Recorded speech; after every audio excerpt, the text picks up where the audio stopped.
Hello everyone, I welcome you all at Adhishthan IAS. Adhishthan IAS में आपका स्वागत है। So I am very glad to announce you that we are going to start a complete course on prelims 2021 and this course is going to start from the 4th of December, right? So first of all, these are the following subjects that we will cover. We will cover polity, economics, modern history, art and culture, environment and geography. All these subjects will be covered by me only, and we will cover it very holistically. So all these subjects we will cover in utter detail. So next important feature is weekly test. See, the concept is that after completion of 3 or 4 lectures, we will conduct a weekly test. In this weekly test, there will be 50 questions and overall there will be 30 weekly tests. So all these weekly tests will be on in the online mode, and this will be conducted on the website of Adhishtan IAS. Similarly, there is a concept of full length test. The concept is that after completion of your particular subject, there will be a full length test of that particular subject, right? Overall, there will be 6 full length tests in which 100 question will be asked. It will be followed by a detailed discussion. ठीक है, full length test का detailed discussion होगा, and this will be conducted on online mode at Adhishtan IAS website. Next important features is All India Test Series. See, in All India Test Series, we will conduct 10 full length tests, and this will be on the pattern of UPSC CSC examination only, in which 100 questions will be asked. So this is about the All India Test Series. See, there is a one reward theory also. So those students who got succeed in the prelims examination will be rewarded by free classes for GS paper 2nd and GS paper 2. The next important thing is fees structure. See, complete course fees structure is 14,500 only, in which your 6 subjects will be covered. Along with that, your weekly test will be covered. Along with that, your full length test, that is subject wise full length test, will be covered, and All India Test Series will also be covered, right? So this fees is 14,500 only. In this, pre-registration is mandatory, and fees of pre-registration is 500 rupees, right? After registrations, you are accessible for the 5 demo classes, and if you like these demo classes, then only you should join the course. So mode of payment, this is the mode of payment. You can see that this is the number 8788248734. Now, right now the mode of payment is Google Pay and Paytm. So that's all for details.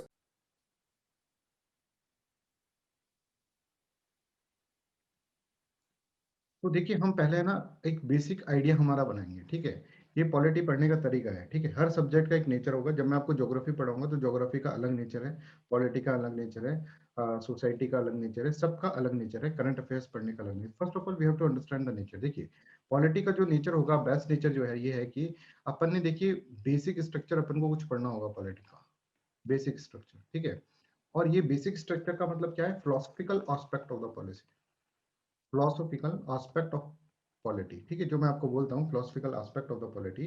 ठीक है, जो हम पढ़ेंगे, जिसके अंदर हमारे पास आता है fundamental duties, fundamental rights, DPSPs and your preamble. ठीक है, ये प्रेम्बल ऐसा टॉपिक है जिसके अंदर से हर साल 1 या 2 क्वेश्चन आते हैं। ठीक है, बट ये किसी से भी अटेम्प्ट नहीं होते। प्रेम्बल रटने भर से कुछ नहीं होता है इसके अंदर, इसमें अपन को समझना होता है, राइट? मैं आपको बताऊंगा कि पिन पॉइंट कैसे क्वेश्चन वो पूछते हैं, और हम प्रिडिक्ट भी कर पाएंगे कि आगे क्या क्वेश्चन वो पूछने वाले हैं, कौन से क्वेश्चन वो पूछ सकते हैं। और होपफुली कि वो क्वेश्चन आ जाता है, क्योंकि पिछली जो प्रीलिम्स के अंदर इस तरह का हो गया था मेरे साथ, कि जो मैंने क्वेश्चन के लिए बोला था स्टूडेंट्स को, वो क्वेश्चन एक्सीडेंटली अपन बोल सकते हैं आ गया था। तो हम थोड़ा बहुत प्रिडिक्ट भी कर सकते हैं कि भाई प्रीलिम्स वाले टॉपिक में ये क्वेश्चन पूछ लिए गए। देखिए, हमारा स्टाइल ऐसा भी रहेगा कि प्रीवियस ईयर में कौन कौन से क्वेश्चन पूछ लिए गए, हर टॉपिक में हम ये भी देखेंगे। ठीक है, इसके ऊपर भी काम कर रहे हैं हम, और उसके ऊपर और कौन से क्वेश्चंस बन सकते हैं उसके अलावा, उसके ऊपर अपन काम करेंगे। ठीक है, तो हम थोड़े बहुत प्रिडिक्ट भी कर पाएंगे। हम 10 to 15 क्वेश्चन प्रीलिम्स के अंदर प्रिडिक्ट भी कर पाएंगे पूरे कोर्स के अंदर, right? So first of all, we have to understand the basic structure, and on that basic structure, we will build the foundation of administration part of constitution. ठीक है, कॉन्स्टिट्यूशन का पहला बेसिक स्ट्रक्चर बहुत important है, and उसके ऊपर अपन administration, इसके अंदर अपन एडमिनिस्ट्रेटिव पार्ट जो होगा उसके अंदर हम फोकस करेंगे, राइट? सो लेट्स स्टार्ट कि हम पहुंच गए थे माउंटबेटन प्लान तक। ठीक है, और हमने आजादी दिला दी थी भारत को, पर उससे पहले, आजादी से पहले एक काम हो चुका था, एक चीज बन गई थी जिसको हम बोलते हैं constituent assembly. And first of all, what we mean by the constituent assembly? Constituent assembly का मतलब ये है कि वो लोग, वो गिने चुने लोग, वो अवेंजर्स जिन्होंने क्या करा है, कॉन्स्टिट्यूशन बनाया हमारा, उन लोगों की assembly, that is known as constituent assembly. ठीक है, अब ये लोग, अब देखिए प्रीलिम्स में कहां से आएगा क्वेश्चन कि ये लोग कहां से आए। ठीक है, इन लोगों का कितना नंबर था, किस तरह से हमने देखा कि पार्टीशन से पहले कॉन्स्टिट्यूएंट असेंबली कैसी थी, पार्टीशन के बाद कॉन्स्टिट्यूएंट असेंबली कैसी हुई, ये सब चीजें हमको पढ़नी। तो constituent assembly was formulated on cabinet mission plan, ठीक है, पर इसके ऊपर कुछ कंट्रोवर्सी हुई थी। वो कंट्रोवर्सी पार्ट और ये सारा पार्ट जो है वो दैट इज हिस्ट्री सेक्शन। अभी अपन क्या करना है, सिर्फ कॉन्स्टिट्यूएंट असेंबली के ऊपर हम फोकस करेंगे। कैबिनेट मिशन प्लान क्या होता है, उसमें ग्रुपिंग्स वाला क्या सिस्टम था, मुस्लिम लीग को क्या प्रॉब्लम थी, कांग्रेस को क्या प्रॉब्लम थी, ये सब हम किसके लिए रिजर्व करके रख रखे हैं, हिस्ट्री के लिए। हिस्ट्री में भी कुछ पढ़ना है अपन को, ठीक है। तो मॉडर्न हिस्ट्री के अंदर 1940 के बाद वाला जो पोर्शन होगा उसके अंदर हम उसको डिटेल के अंदर पढ़ेंगे, राइट। अभी यहाँ पर हमको क्या करना है, कॉन्स्टिट्यूएंट असेंबली हमको समझना है, ठीक है। अच्छा, एक इंपॉर्टेंट बात मैं और आप सबको बता रहा था कि अभी तक जो अपना जो पोर्शन हुआ है, ठीक है, that is history plus polity हम पढ़ रहे हैं। और ये है कि एक आपको ये अंडरस्टैंडिंग बन गई है कि भाई देखो, जो टिपिकल पार्ट है वो अपन ने पहला कर लिया है, ठीक है। अब अपन इजी पार्ट की तरफ जा रहे हैं, तो इसको फील वेरी वेरी लाइट, ठीक है, टू अंडरस्टैंड दिस कॉन्सेप्ट, ठीक है। बहुत ही अच्छे कंसेप्ट है, बहुत इजीली आपको समझ में आ जाएंगे, राइट। और फिर नहीं आते हैं तो हम तो हैं आपके पास। और इन्हीं कंसेप्ट्स के ऊपर किस तरह से क्वेश्चन पूछे जाते हैं, अब हम क्वेश्चंस पे भी फोकस करेंगे आगे चलकर, ठीक है। तो कॉन्स्टिट्यूएंट असेंबली अगर हम देखें तो एक कॉन्स्टिट्यूशन है ऑफ ग्रुप ऑफ पीपल्स, जो कि हमारे फोर फादर्स हम बोल सकते हैं कि कॉन्स्टिट्यूशन के फोर फादर्स और founding fathers of the constitution. वो जो कॉन्स्टिट्यूशन के जो लोग हैं उनके बारे में आज हमको पढ़ना है कि कैसे वो लोग इलेक्ट हुए थे, कैसे इसके अंदर आए थे, किस तरह से इसके अंदर पार्टीशन से पहले कॉन्स्टिट्यूएंट असेंबली क्या थी, पार्टीशन के बाद कॉन्स्टिट्यूएंट असेंबली क्या थी, ये सब पार्ट हमको इसके अंदर पढ़ना है। तो लेट्स स्टार्ट। देखो, constituent assembly is a body of representatives, representative which is compose for drafting a constitution. उनका काम यह है कि कॉन्स्टिट्यूशन बनाना है। एक बार कॉन्स्टिट्यूशन बन गया तो वो constitution assembly, constituent assembly dissolve हो जाती है, उसका काम खत्म, उसका और कोई काम नहीं है। उसका काम है कॉन्स्टिट्यूशन बनाना। कॉन्स्टिट्यूशन बन गया एक बार बच्चों, तो वो क्या हो जाएगी, वो डिसॉल्व हो जाएगी। Once the constitution is ready and adopted, और अडॉप्ट कर लिया जाता है, the assembly is dissolve. Assembly क्या हो गया, असेंबली डिसॉल्व हो जाएगा, right. So this is known as what, this is known as constituent assembly. This is clear, ठीक है। अब हमारी जो कॉन्स्टिट्यूएंट असेंबली थी उसके अंदर किस तरह से लोग आएंगे ये हम इसके अंदर देखेंगे। देखो, कॉन्स्टिट्यूएंट असेंबली में टोटल मेंबर्स जो थे ना वो 389 मेंबर्स थे। ब्रिटिशर्स ने कैबिनेट मिशन प्लान के अंदर ये डिसाइड करा, देखो 389 मेंबर्स आने चाहिए तुम्हारे कॉन्स्टिट्यूएंट असेंबली से। अब हम ये पढ़ गए हैं कि इंडिया जो था पहले, India is divided into two part. एक तो था ब्रिटिश इंडिया, ठीक है। तो ये जो रेड वाला पोर्शन है आपने देखा था कल के लेक्चर में कि this is what, this is the British India, ठीक है। और ये येलो वाला पोर्शन है, जो पीला वाला पोर्शन है, that is what, princely state. ऐसी प्रिंसली स्टेट बहुत सारी थी, है ना, 554 अप्रोक्सीमेटली प्रिंसली स्टेट थी हमारे पास। तो हम देखेंगे कि अब हमको जब कॉन्स्टिट्यूशन बनाना होगा बच्चों, जब कॉन्स्टिट्यूएंट असेंबली बनानी होगी, इसके अंदर वो लोग बैठेंगे जो कि कॉन्स्टिट्यूशन बनाएंगे, तो इन लोगों के लिए इन दोनों को क्या करना पड़ेगा, इनवाइट करना पड़ेगा कि आप दोनों लोग आओ और कॉन्स्टिट्यूशन बनाते हैं मिलकर, ठीक है। तो प्रिंसली स्टेट से जितनी सीट्स आई वो आई 93 seats from the princely state. And British India से जो सीट्स आई वो आई 296, ठीक है। ये सब उन्होंने पहले डिसाइड कर लिया कि भाई देखो, on the basis of what, on the basis of population seats will be decided. और सीट्स इस तरह से ब्रिटिश इंडिया के अंदर 296 सीट्स और प्रिंसली स्टेट के अंदर 93 सीट्स इन्होंने डिसाइड कर, ठीक है। अब क्या हुआ, अब इसके अंदर देखिए ये जो कॉन्स्टिट्यूशन था इसके अंदर बुलाया जाएगा कि भाई प्रिंसली स्टेट वालों तुम भी आओ और ब्रिटिश इंडिया वाले तुम भी आओ। अभी तक पार्टीशन का कुछ आइडिया नहीं था कि पार्टीशन होगा कि नहीं होगा। अभी तक माउंटबेटन साहब नहीं आए, ये 1946 की बात चल रही है। Is this okay with everyone, right. तो यहाँ तक अपन समझ गए, ब्रिटिश इंडिया और प्रिंसली स्टेट इनमें से कुछ लोग आएंगे, बैठेंगे, असेंबल करेंगे, that is known as constituent assembly. ऐसा डिसाइड हुआ कि 389 लोग आने चाहिए, ठीक है। ठीक है भाई, ब्रिटिश इंडिया के अंदर हमने देखा ये अपना ब्रिटिश इंडिया है रेड पोर्शन और princely state is yellow portion. इनके अंदर से दोनों लोग यहाँ पर आकर बैठेंगे और कॉन्स्टिट्यूशन के बारे में बातचीत होगी। ऐसा इस तरह से बोला गया। होता क्या है देखते हैं आगे। कंपोजिशन ऑफ कॉन्स्टिट्यूएंट असेंबली, देखिए each province and the princely state. Province किसको बोल रहे हैं, वो ब्रिटिशर्स वाली जो प्रोविंस है, ठीक है, ब्रिटिश इंडिया वाली जो प्रोविंस है उसको अपन प्रोविंस बोल रहे हैं, ठीक है। And princely state were to be allotted seats in proportion of their respective population. First question from the prelims can be asked कि जब हमने ब्रिटिश इंडिया के अंदर से लोगों को बुलाया 296 लोगों को और उधर से लोगों को बुलाया प्रिंसली स्टेट के लोगों को, तो सीट्स को proportion to the population decide किया। proportion to the population they have to come and sit together, right। तो प्रिंसली स्टेट के अंदर से 93 लोग हैं और उधर से 296 है।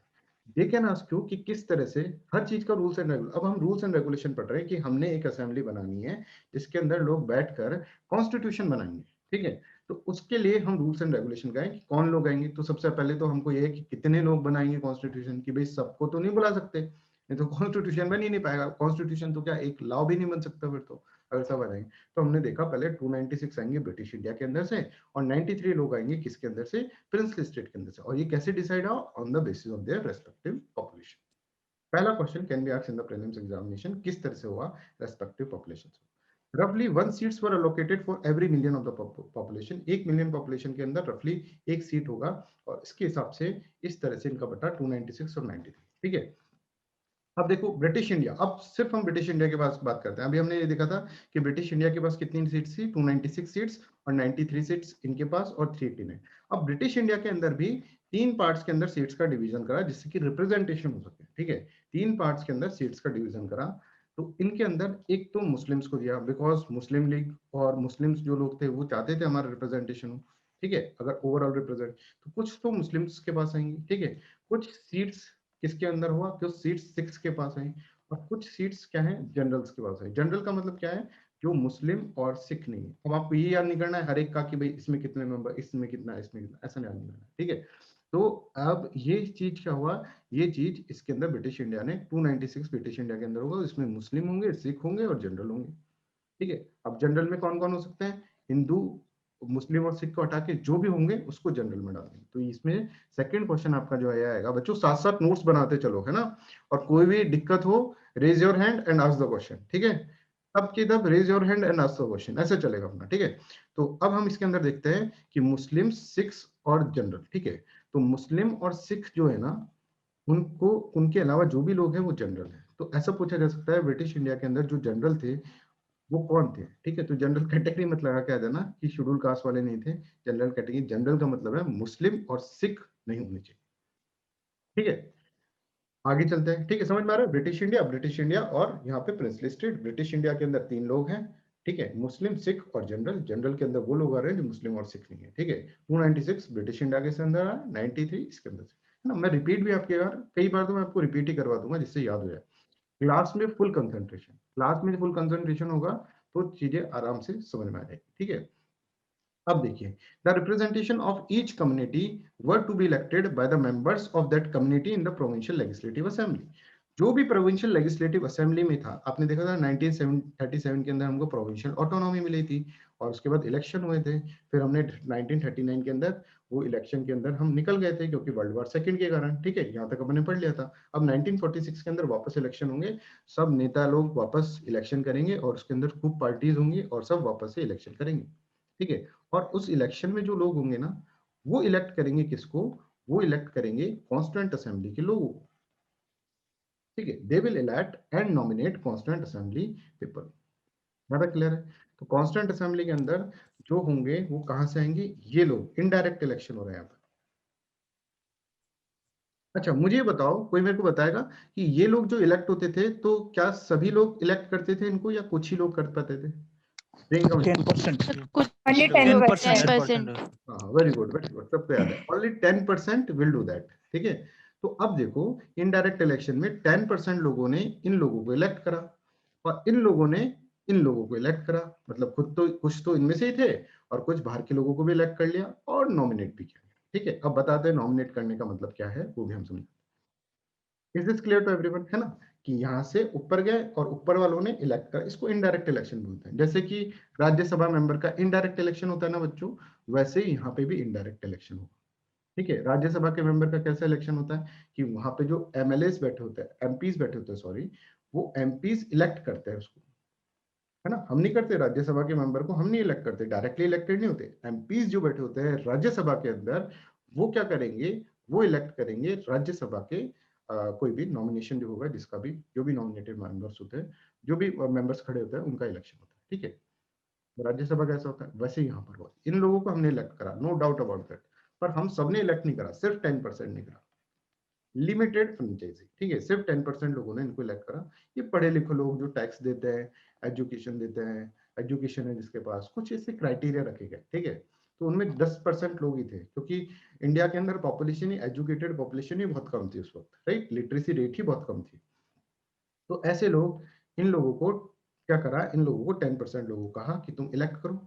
इन्होंने 1946 के अंदर इलेक्शन कर दिया, और इलेक्शन से यहाँ से जो इलेक्ट हुए, और वो लोग क्या करेंगे, कॉन्स्टिट्यूएंट असेंबली के अंदर लोगों को, वो लोग बताएंगे कौन कौन कॉन्स्टिट्यूएंट असेंबली के अंदर जाए, वो इलेक्शन करेंगे, ठीक है। और इलेक्शन जो हुआ वो किस लोगों के द्वारा हुआ, इन लोगों के द्वारा। ऐसे हमारे लोग आए, ऐसे जो लोग होंगे, वल्लभ भाई पटेल, कृष्णा स्वामी, ठीक है, या फिर आप देखेंगे राजेंद्र प्रसाद, ये सब लोग जो आए थे कॉन्स्टिट्यूएंट असेंबली के अंदर, यहाँ पर जो है ना वो इस तरह से है, ठीक है। तो हम ये देख रहे हैं कि रिप्रेजेंटेटिव ऑफ ईच कम्युनिटी, हर कम्युनिटी के representatives were to be elected by the member. हर कम्युनिटी मतलब जनरल के अंदर कौन कौन, उसके अंदर ब्रिटिश इंडिया के अंदर कौन कौन आ रहा है, हिमांशु सिंह बताओ, 3 जने कौन कौन आ रहे हैं जल्दी से फटाफट, हिमांशु सिंह। ब्रिटिश इंडिया में सर ये जो अपना चीफ इलेक्शन जो चीफ कमिश्नर प्रोविंसेस है सर, नहीं 6। नहीं, इसके अंदर और 3 कौन कौन सी कैटेगरी थी, अभी मैंने बताई थी आपको। अच्छा वो सिख था सर, सिख, मुस्लिम, सिख और जनरल। मुस्लिम, सिख और जनरल। 5 मिनट के लिए तो याद रख लो कम से कम, ठीक है। और जनरल के अंदर वो है जो भी टोटल पॉपुलेशन माइनस अगर तुम करोगे मुस्लिम और सिख को, तो वो जनरल के अंदर है। इन तीनों लोगों के अंदर तो देखिए, रिप्रेजेंटेटिव ऑफ ईच कम्युनिटी मतलब मुस्लिम, सिख और जनरल वाले were to be elected by the member of that community in the provincial. जो प्रोविंशियल लेजिस्लेटिव असेंबली के अंदर मुस्लिम्स हैं वो मुस्लिम्स को इलेक्ट करेंगे, ठीक है। और सिख्स जो है वो सिख को इलेक्ट करेंगे, और जनरल जो है वो जनरल को इलेक्ट करेंगे, ठीक है। इस तरह से तीनों इलेक्ट करेंगे कि कौन कौन से लोग कहाँ कहाँ जाएंगे, राइट।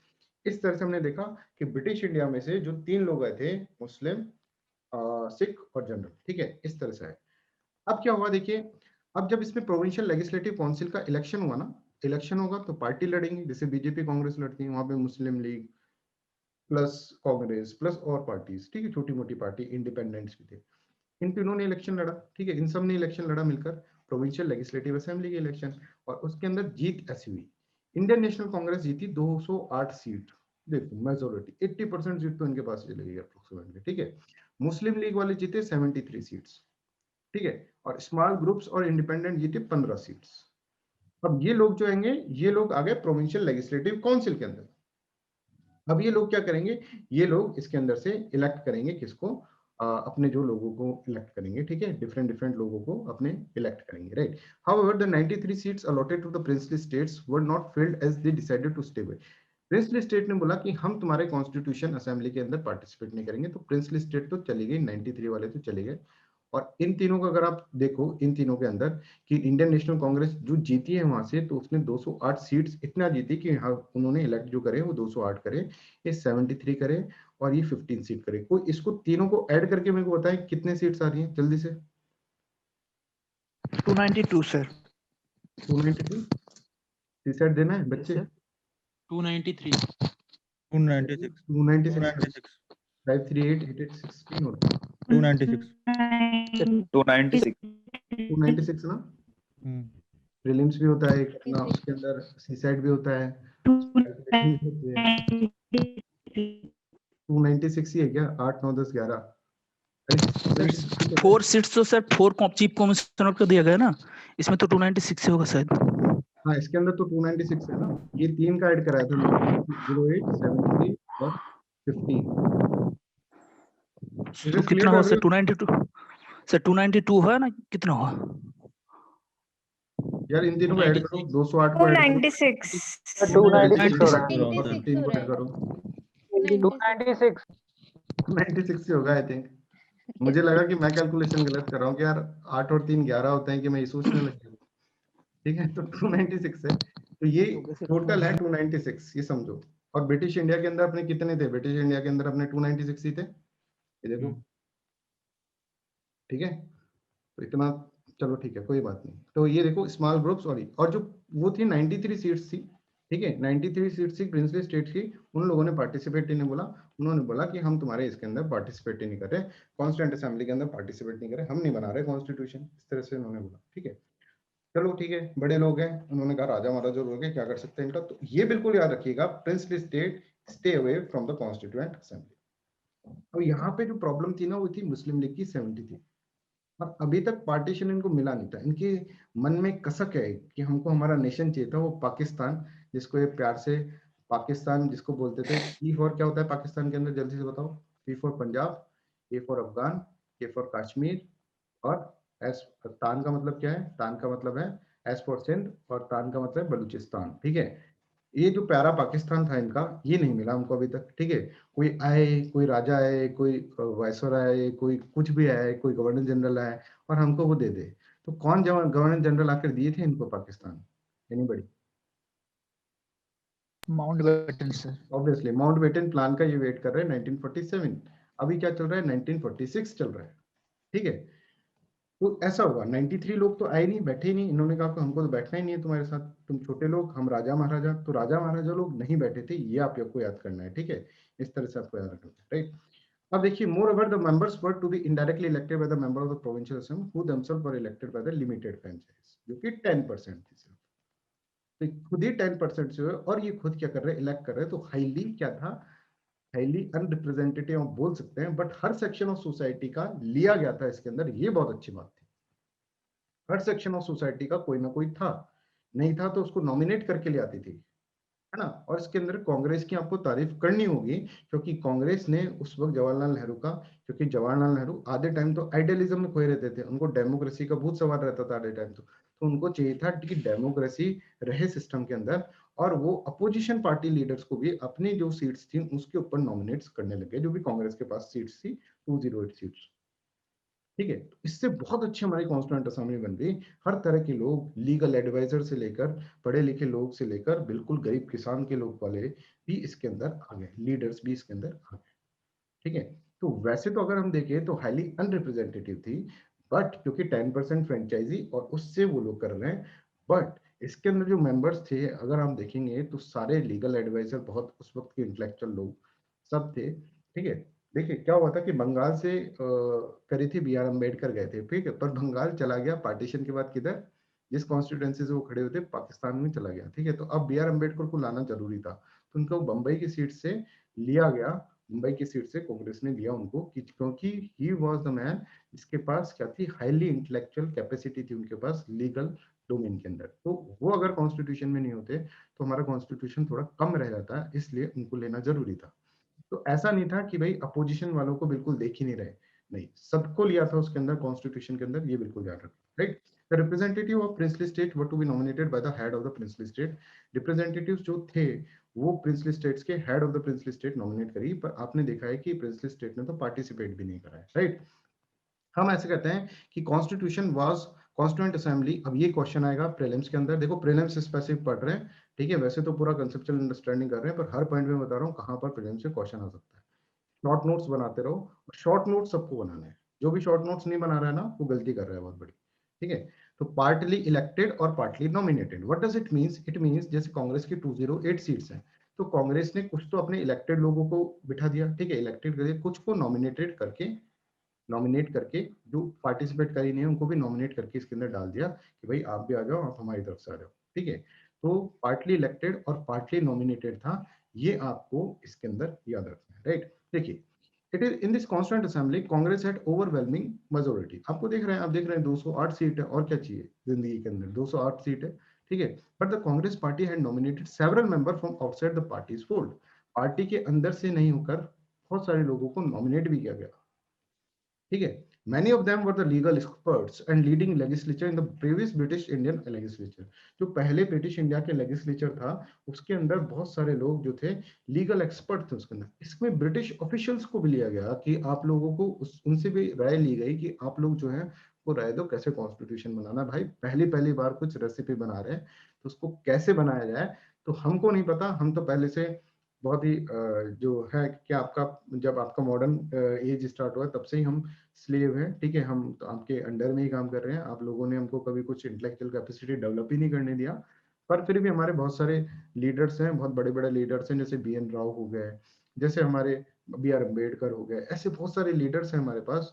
कम्युनिस्ट लीडर बहुत इंटेलिजेंट हुआ करते थे उस टाइम पर, मुखर्जी और ये टाइप के लोग थे बंगाल के अंदर, वो तो इंटेलेक्चुअल थी, राइट।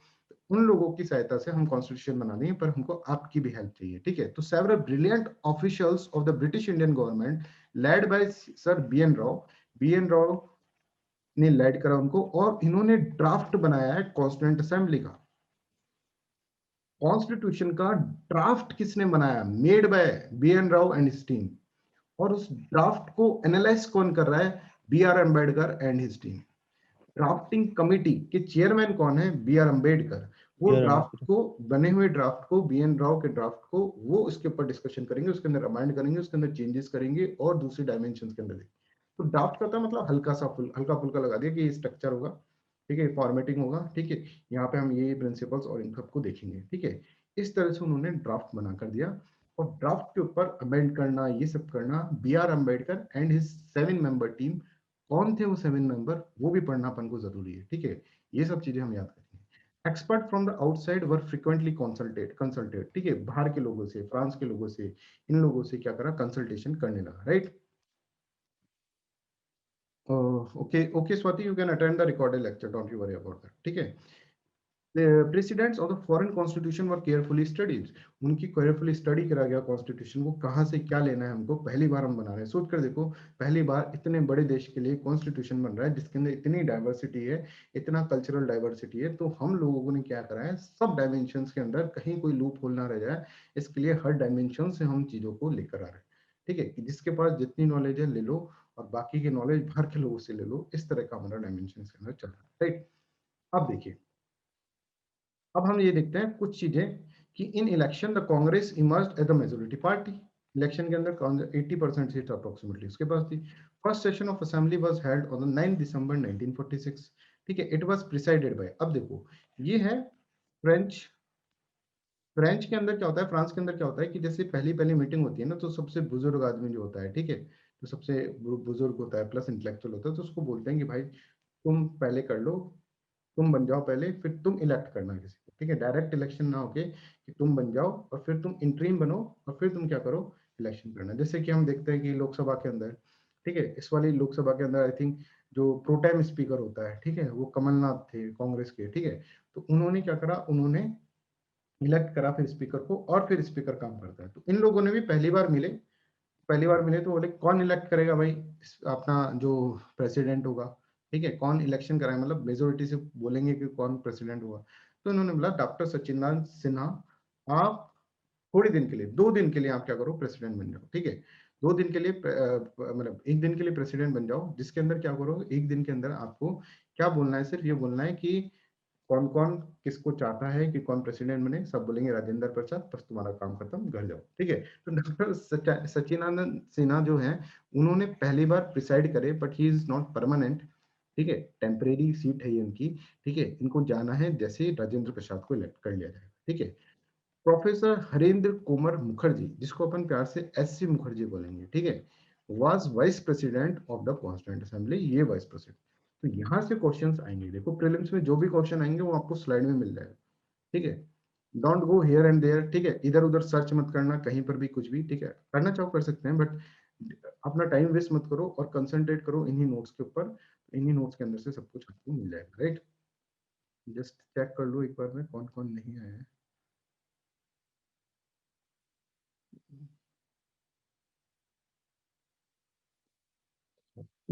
इथिक्स के जो सारे स्टूडेंट्स हैं अभी यहाँ पर है ना, उन लोगों के लिए ये अनाउंसमेंट है कि भाई तुम लोग सब टाइमली है ना पेपर दोगे, किसी का कोई एक्सक्यूज नहीं सुना जाएगा।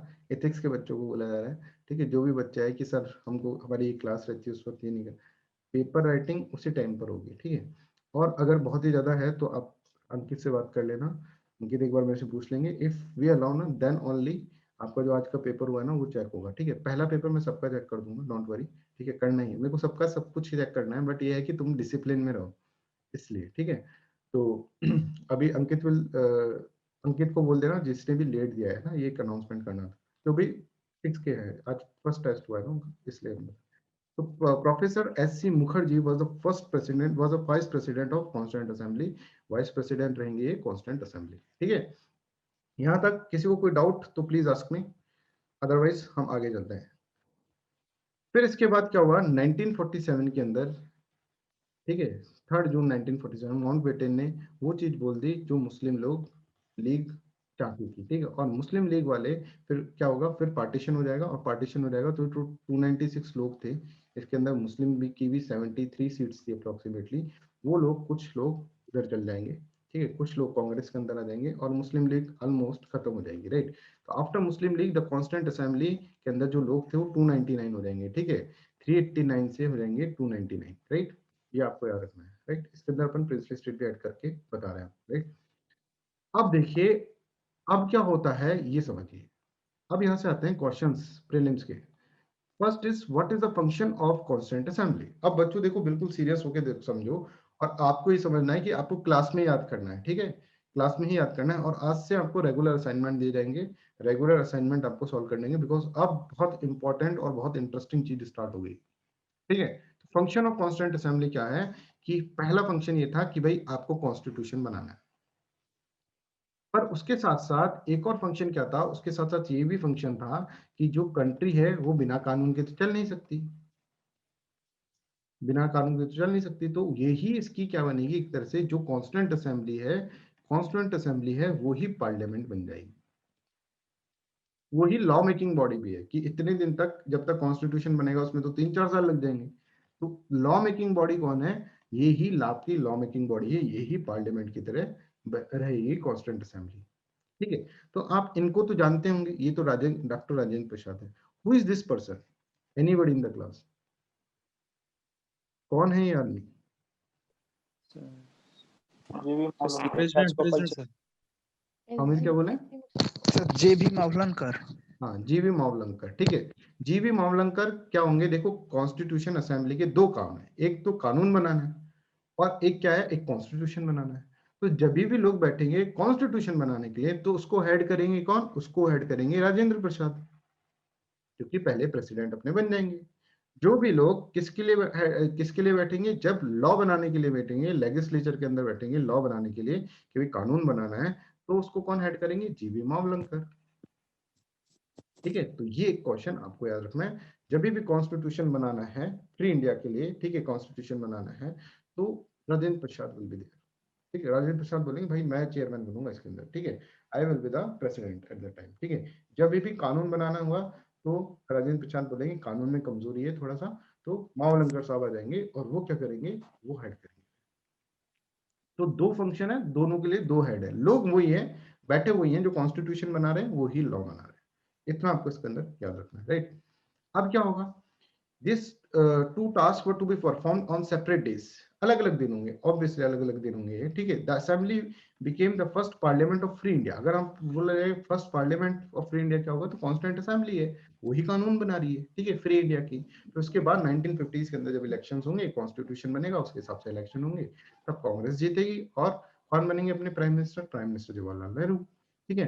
तो देखो whenever the assembly met as the constituent body, it was chaired by the Dr. Rajendra Prasad, and when it met as a legislative body, it was chaired by the G.V. Mavalankar. ये दो आपको याद करना है, ठीक है। तो लेजिस्लेटिव के अंदर मावलंकर हैं और वैसे राजेंद्र प्रसाद, ठीक है। आगे चल के देखते हैं और क्या क्या फंक्शन होंगे। अब देखो थोड़े से टिप्स और ट्रिक्स भी अपन को याद करने हैं, जिससे कि क्या होगा, तो एक और फंक्शन आपको याद करना है इसके, एक तो ये याद कर लेना लेजिस्लेटिव काउंसिल के अंदर किस तरह से आपको कौन है, मावलंकर है, ठीक है, एक याद कर लेना। और दूसरे फंक्शन है ना, वो नेशनल फूड सिक्योरिटी एक्ट बनाया गया उस तरफ, ठीक है, ये याद करने के लिए है सिर्फ, ठीक है। डोंट गेट ये सरप्राइज्ड कि NFSA याद कर लो बस, आप NFSA national food security act, ऐसे आपके दिमाग में चला जाए ये चीज तो आपको बहुत इजी हो जाए। N स्टैंड फॉर नेशनल, ठीक है, F stand for flag, S stand for song और A stand for anthem. National flag, national song, national anthem, ये तीन चीजें भी क्या करेगी, फंक्शन ऑफ कॉन्स्टिट्यूंट असेंबली। तो ये सिर्फ अपने याद करने के लिए कि आप ये देख लेना, एक याद कर लेना, एक तो लेजिस्लेशन बनाना था और एक नेशनल फूड सिक्योरिटी एक्ट। और नेशनल फूड सिक्योरिटी एक्ट के अंदर क्या है कि लोगों तक, सब लोगों तक कॉमन पहुंच जाए, क्या, व्हीट एंड राइस कॉमनली सबके पास पहुंच जाए, कॉमन लोगों के पास पहुंच जाए, तो कॉमनवेल्थ भी एक याद कर लेना, ठीक है। तो 5 फंक्शंस मेजर जो 5 फंक्शन थे, पहला तो कॉन्स्टिट्यूशन बनाना है भाई, सबसे पहले कॉन्स्टिट्यूंट असेंबली का काम ही कॉन्स्टिट्यूशन बनाना है। दूसरा क्या है भाई, अभी कौन लेके आएंगे लॉ, पार्लियामेंट कहाँ बनेगी, तो तुम ही पार्लियामेंट बन जाओ, तो लेजिस्लेचर हो जाएगा, ठीक है। तीसरा जो इंपॉर्टेंट काम है NFSA national food security act, national flag, song, anthem, ठीक है, national flag, song, anthem, right, ये आपको याद रखना है, ठीक है। तो ये बिल्कुल याद रखना, सॉन्ग है, एंथम है, ठीक है, और नेशनल फ्लैग है, ये आपको याद रखना है। और ये NFSA मतलब नेशनल फूड सिक्योरिटी एक्ट में क्या है, कॉमन लोगों तक फूड पहुंच जाए तो कॉमनवेल्थ पे याद रखना। तो ये 5 फंक्शन आप इधर, 4 फंक्शन आप यहाँ से याद रखना, ठीक है। सिर्फ एक नेशनल फूड सिक्योरिटी एक्ट याद करने से 4 हो जाएंगे। तो N for nation, F for flag, S for song, A for anthem. ठीक है, ये आपको इसके अंदर याद करना है। Plus it adopted national flag, national anthem and national song, plus it ratified the India's member for the Commonwealth, कि इस कॉन्स्टिट्यूएंट असेंबली ने ही रेटिफाई करा कि India will be A member of Commonwealth, और इंडिया अभी भी मेंबर है Commonwealth का। ठीक है, कॉमनवेल्थ ग्रुप का अभी भी इंडिया मेंबर है।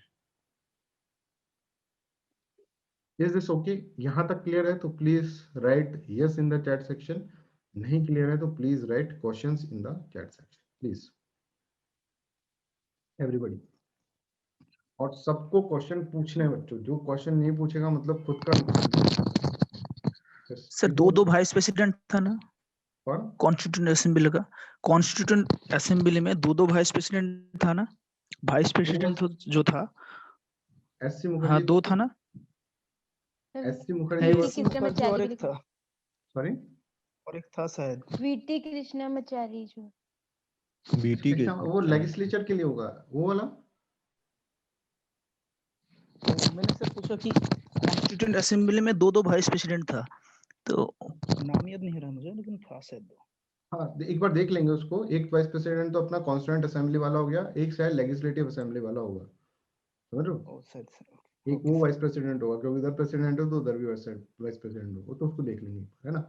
तो अब ये समझे, टीपू सुल्तान अगर होंगे दो तो क्यों होंगे? क्योंकि दो ही हमारे पास प्रेसिडेंट है, तो दो ही वाइस प्रेसिडेंट होंगे, समझ गए टीपू? तो यस सर। लेजिस्लेटिव असेंबली के लिए कौन था टीपू, एक बार बताएंगे कौन था प्रेसिडेंट? लेजिस्लेटिव असेंबली में प्रेसिडेंट, लेजिस्लेटिव में जे भी जीवी मावलंकर। मालवणकर। संजय वी मावलंकर और इधर थे राजेंद्र प्रसाद। ठीक है, इनके दोनों के वाइस प्रेसिडेंट, एक का अपन ने देख लिया, एक का देख फैक्ट है। It ratified the India's members of the Commonwealth, Commonwealth की मेंबरशिप इन्होंने रेटिफाइड कर दी, राइट? अब आगे हम देखते हैं। अब इसके अंदर है ना कुछ कमिटीज है, कुछ कमिटीज जो बनेगी इस कॉन्स्टिट्यूएंट असेंबली के लिए, जो हमको लर्न करनी है। What are the different different committees that we have to learn? ठीक है, तो let's start with the committees. Committees से स्टार्ट करते हैं। देखो, सबसे पहले कमेटी है यूनियन पावर कमेटी। अगर हम देख ही रहे हैं तो सबसे ज्यादा पावर इन लोगों के अंदर, ठीक है, किसके पास थी? नेहरू जी के पास, है ना? क्यों पावर थी? अपन मतलब सिर्फ लर्न करने के लिए। अच्छा हाँ, अब ये ट्रिक्स से अपन लर्न कर रहे हैं, क्योंकि ये चीज है ना आपको परेशान करती है बहुत सारी, तो हमको ट्रिक्स से आपको ये लर्न कराओ, बिकॉज प्रीलिम्स में हमको मगअप भी करना पड़ेगा। पर डोंट यू वरी, मगअप करने के लिए हमारे पास सैकड़ों ट्रिक्स हैं, सैकड़ों तरीके हैं। इससे एक बार में आपको याद हो जाएगा, आपको रिवाइज भी नहीं करना पड़ेगा। बस एक बार में आप यहाँ पर कंसंट्रेट करिए पूरे अच्छे से, ठीक है? तो अब सब अपना म्यूट ऑफ कर सकते हैं, म्यूट ऑन कर सकते हैं, बिकॉज अब कुछ ज्यादा नहीं है, अपन सिर्फ डिस्कस करेंगे। तो मुझे बताओ सबसे ज्यादा पावर किसके पास थी उस वक्त? नेहरू जी के पास, नेहरू के पास नेहरू के पास थी। तो यूनियन पावर कमेटी के जो मेंबर होंगे होंगे जवाहरलाल नेहरू, क्योंकि इनके पास क्या थी? इनके पास सबसे ज्यादा पावर थी। ये power is related to Jawaharlal Nehru. ऐसे अपन को याद करना है। यूनियन पावर कमेटी के अंदर क्या है? नेहरू थे, राइट? दूसरा यूनियन कॉन्स्टिट्यूशन कमेटी, और कॉन्स्टिट्यूशन बनाना ये भी किसके हाथ में होगा? Obviously he was the Nehru. पूरा इसके पास ये तो कॉन्स्टिट्यूशन ही है, ठीक है? तो सबसे ज्यादा पावर किसके पास है? नेहरू के पास। तो कॉन्स्टिट्यूशन कमेटी के हेड भी होंगे नेहरू। याद करने के लिए सिर्फ अपन कर रहे हैं इस तरह से, और अपना कोई पर्पस नहीं। प्रोविंशियल कॉन्स्टिट्यूशन असेंबली, प्रोविंसेस का मतलब क्या है? स्टेट्स, ऐसे याद करो, स्टेट से। और उस वक्त क्या था? प्रोविंस का मतलब स्टेट होता है। उस वक्त स्टेट है ना, प्रिंसली स्टेट बहुत ज्यादा प्रॉब्लमेटिक हो रहे थे, है ना? कि कौन, क्योंकि उनके पास 3 ऑप्शन छोड़ गए थे माउंटबेटन। ऑप्शन दे दिया था कि भाई या तो पाकिस्तान को ज्वाइन करो, या इंडिया को ज्वाइन करो, या इंडिपेंडेंट रहो। ऑप्शन दे रहे हैं तो कंफ्यूज हो रहे हैं वो, ठीक है? अब ऑप्शन, जिसके पास भी ऑप्शन होता है वो कंफ्यूज होता है। तो उन सबको एक करने के लिए अपन प्रोविंस से याद करेंगे स्टेट, स्टेट से प्रिंसली स्टेट, है ना? इन सबको एक करने के लिए अपने पास थे iron man of the India, that is Sardar Vallabh भाई पटेल। सबको पता है सरदार वल्लभ भाई पटेल ने कहा। तो प्रोविंशियल कॉन्स्टिट्यूएंट असेंबली को अपन सरदार वल्लभ भाई पटेल से याद करेंगे, ठीक है? Power committee Jawaharlal Nehru, constitution committee Jawaharlal Nehru, ठीक है? प्रोविंशियल कॉन्स्टिट्यूशनल कमेटी है, ठीक है? तो अब एडवाइजरी कमेटी, देखो एक एडवाइजरी कमेटी होगी जो एडवाइस करेगी, ठीक है? एडवाइस करेगी किसके ऊपर? Fundamental rights, minority, tribal and excluded area, इनके ऊपर एडवाइस करेगी। तो उस वक्त जो एडवाइस देते थे ना, उनको देसी ज्ञान था। इनको ऐसे याद रखो कि पटेल को देसी ज्ञान था, वो जानते थे कि लोग क्या करेंगे, क्या मतलब अच्छा है। उन्होंने एडवाइस दी थी नेहरू जी को कि भाई देखो, चाइना एक्सपेंशनिस्ट कंट्री है, हिंदी चीनी भाई भाई इज ए आइडियलिस्टिक कंसेप्ट, इसको मत फॉलो करो। पर उन्होंने फॉलो। तो एडवाइस देने वाला जो उस वक्त जो सबसे अच्छा आदमी था, सरदार वल्लभ भाई पटेल ही था। नेहरू तो आइडियलिज्म में भूल जाते थे, ही वाज द रियलिस्ट, ये जो एडवाइस देगा वो रियल नेचर के अंदर एडवाइस देगा। कौन है? Advisory committee on fundamental rights, minority and tribal affairs, इसके थे पटेल। ठीक है, कभी आ जाता है एडवाइजरी कमेटी के कौन चेयरमैन थे? Advisory committee of fundamental rights, तो इसके हो जाएगा, इसके हो जाएंगे पटेल। ये आपको याद रखना है। ठीक है, अब क्या होगा, ये एडवाइस दे दी, अब इसके ना सब कमेटी, एक फंडामेंटल राइट्स की होगी, माइनॉरिटीज की होगी, ट्राइबल एंड एक्सक्लूडेड एरिया की होगी। तो सब कमेटी के अंदर ये दो कमेटी इंपॉर्टेंट है, फंडामेंटल राइट्स और माइनॉरिटी। अपन सिर्फ वही कमेटी पढ़ रहे हैं जो इंपॉर्टेंट है, वही आपको याद रखना है। आएगा क्वेश्चन तो इसमें से आएगा। फंडामेंटल राइट्स के ऊपर किसकी थी? फंडामेंटल राइट्स सब कमेटी। अगर ऐसा था advisory committee on the fundamental right, you have to take Vallabh भाई पटेल। ठीक है, अगर आपको फंडामेंटल राइट्स के ऊपर सब कमेटीज का आता है कि सब कमेटी कौन थी, तो देखो फंडामेंटल राइट्स का मतलब क्या है? आप अधिकार दे रहे हैं किसी को। और अधिकार मतलब क्या है? कि आप किसी के ऊपर कृपा कर रहे हैं। ठीक है, आप किसी के ऊपर क्या कर रहे हैं? कृपा कर रहे हैं, आप उसको अधिकार दे रहे हैं। और ये कृपा करने वाला जो चीज होगा ना, यहां से आप याद रखोगे Kripalani, he is the man who is the fundamental right सब कमिटी। तो देखो फंडामेंटल राइट एडवाइजरी कमेटी आ जाएगा ना, हाँ एडवाइजरी दिख जाए तो वहां तो आप सरदार वल्लभ भाई पटेल को कर दो कि भाई तुमसे अच्छी एडवाइस हमको कोई दे नहीं सकता, you are the iron man of the country. ठीक है, provincial legislative council Sardar Patel, union power committee Nehru, union constitution committee Nehru.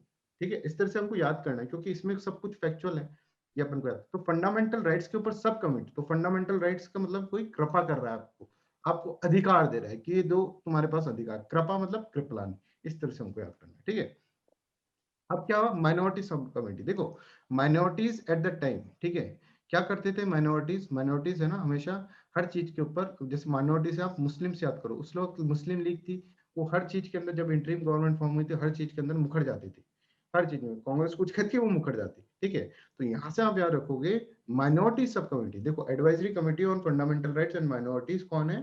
सरदार वल्लभ भाई पटेल। बिल्कुल कंसंट्रेट करके सुन लो, यहीं पर याद हो जाएगा सब कुछ। फंडामेंटल राइट्स सब कमेटी में कौन है? सब कमेटी में है नन अदर देन अपना जो फंडामेंटल कमिटीज के अंदर फंडामेंटल, दैट इज कृपा कृपलानी सब कमेटी के अंदर। ठीक है, माइनॉरिटी सब कमेटी जो मुखर रहे बार बार में, है ना, माइनॉरिटीज मतलब जो मुखर रहे, उस टाइम मुस्लिम लीग जो भी करते थे उसको मुखर जाती थी, तो वहां पर अपने एससी मुखर्जी, सिर्फ याद करने के लिए रह रहे हैं। ठीक है, और हमारा कोई इसका पर्पस नहीं है, सिर्फ हमको लर्न हो जाए, तो यहाँ पे आ जाएंगे आपके एससी मुखर्जी। तो माइनॉरिटी सब कमेटी आ जाते हैं बच्चों, तो एससी मुखर्जी, बिकॉज हमको ऐसा कुछ करना ही पड़ेगा, नहीं तो फिर प्रीलिम्स नहीं निकल पाएगा। ठीक है, टिप्स ट्रिक्स इसके अंदर टाइम टू टाइम आपको बताए देंगे, जो भी रटने का पोर्शन है रटवाएंगे, जो भी कंसेप्चुअल अंडरस्टैंडिंग का पोर्शन है वो कंसेप्चुअल अंडरस्टैंडिंग है।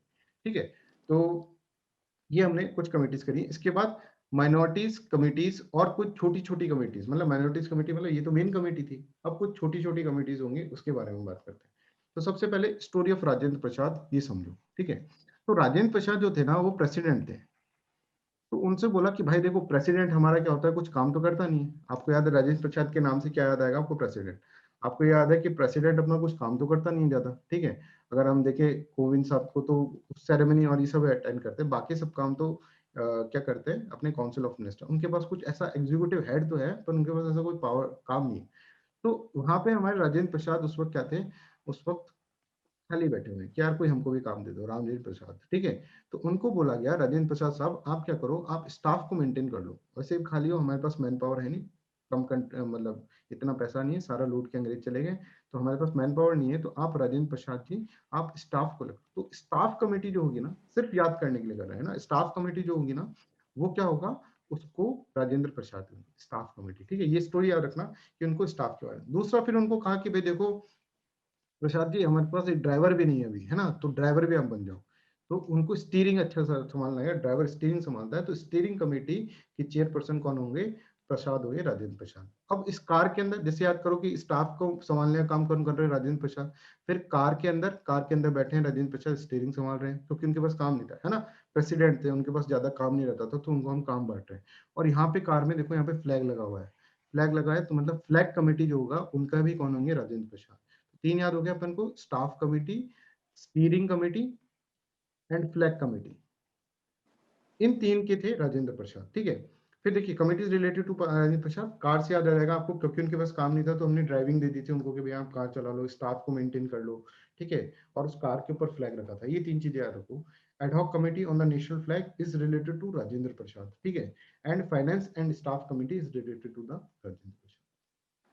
ठीक है, ये मैं लास्ट में आपसे पूछूंगा आज, ठीक है, तो आप मेरे को बताएंगे कि कौन कमेटी किसकी है, ठीक है, जब ये लेसन खत्म हो जाएगा आज आपका, तब अपन इस तरह से डिस्कस करेंगे। तो ऐसी चीजों को है ना हमको ऐसे ही करना पड़ेगा बच्चों। प्रीलिम्स बहुत खतरनाक चीज है, पर अपन उससे भी ज्यादा खतरनाक बन के उसको पढ़ने वाले हैं, ठीक है। तो ऐसी चीजें हमको इस तरह से याद करनी। क्लास में कंसंट्रेशन को बस आपको राजेंद्र प्रसाद से याद आना चाहिए, प्रेसिडेंट था, काम नहीं था, स्टाफ, गाड़ी याद आ गई, गाड़ी पे फ्लैग लग रहा है, बस स्टीयरिंग कमेटी और फ्लैग, कभी नहीं भूलोगे लाइफ के अंदर, राइट। चलो, तो steering committee, national flag, finance and staff committee, और फाइनेंस और स्टाफ के लिए उन्होंने क्या करा, कुछ रूल्स बनाए भाई, रूल्स और प्रोसीजर ये बनाए कि भाई तुम स्टाफ वाले सुबह इतने बजे आना है, शाम को इतने बजे जाना है, तो रूल ऑफ प्रोसीजर कमेटी, तो ये क्या है, रूल ऑफ प्रोसीजर, प्रोसीजर बना रहे हैं स्टाफ के लिए, नहीं तो स्टाफ मानेगा नहीं, स्टाफ तो वैसे ही कितना ज्यादा हेक्टिक होता है स्टाफ को संभालना, तो उन्होंने प्रोसीजर बना दिया। तो ये 4 कमेटी है राजेंद्र प्रसाद की, ये सब माइनॉरिटी कमेटी, मतलब छोटी वाली कमेटी, मेन कमेटी तो हमने इसके अंदर पढ़ ली, राइट।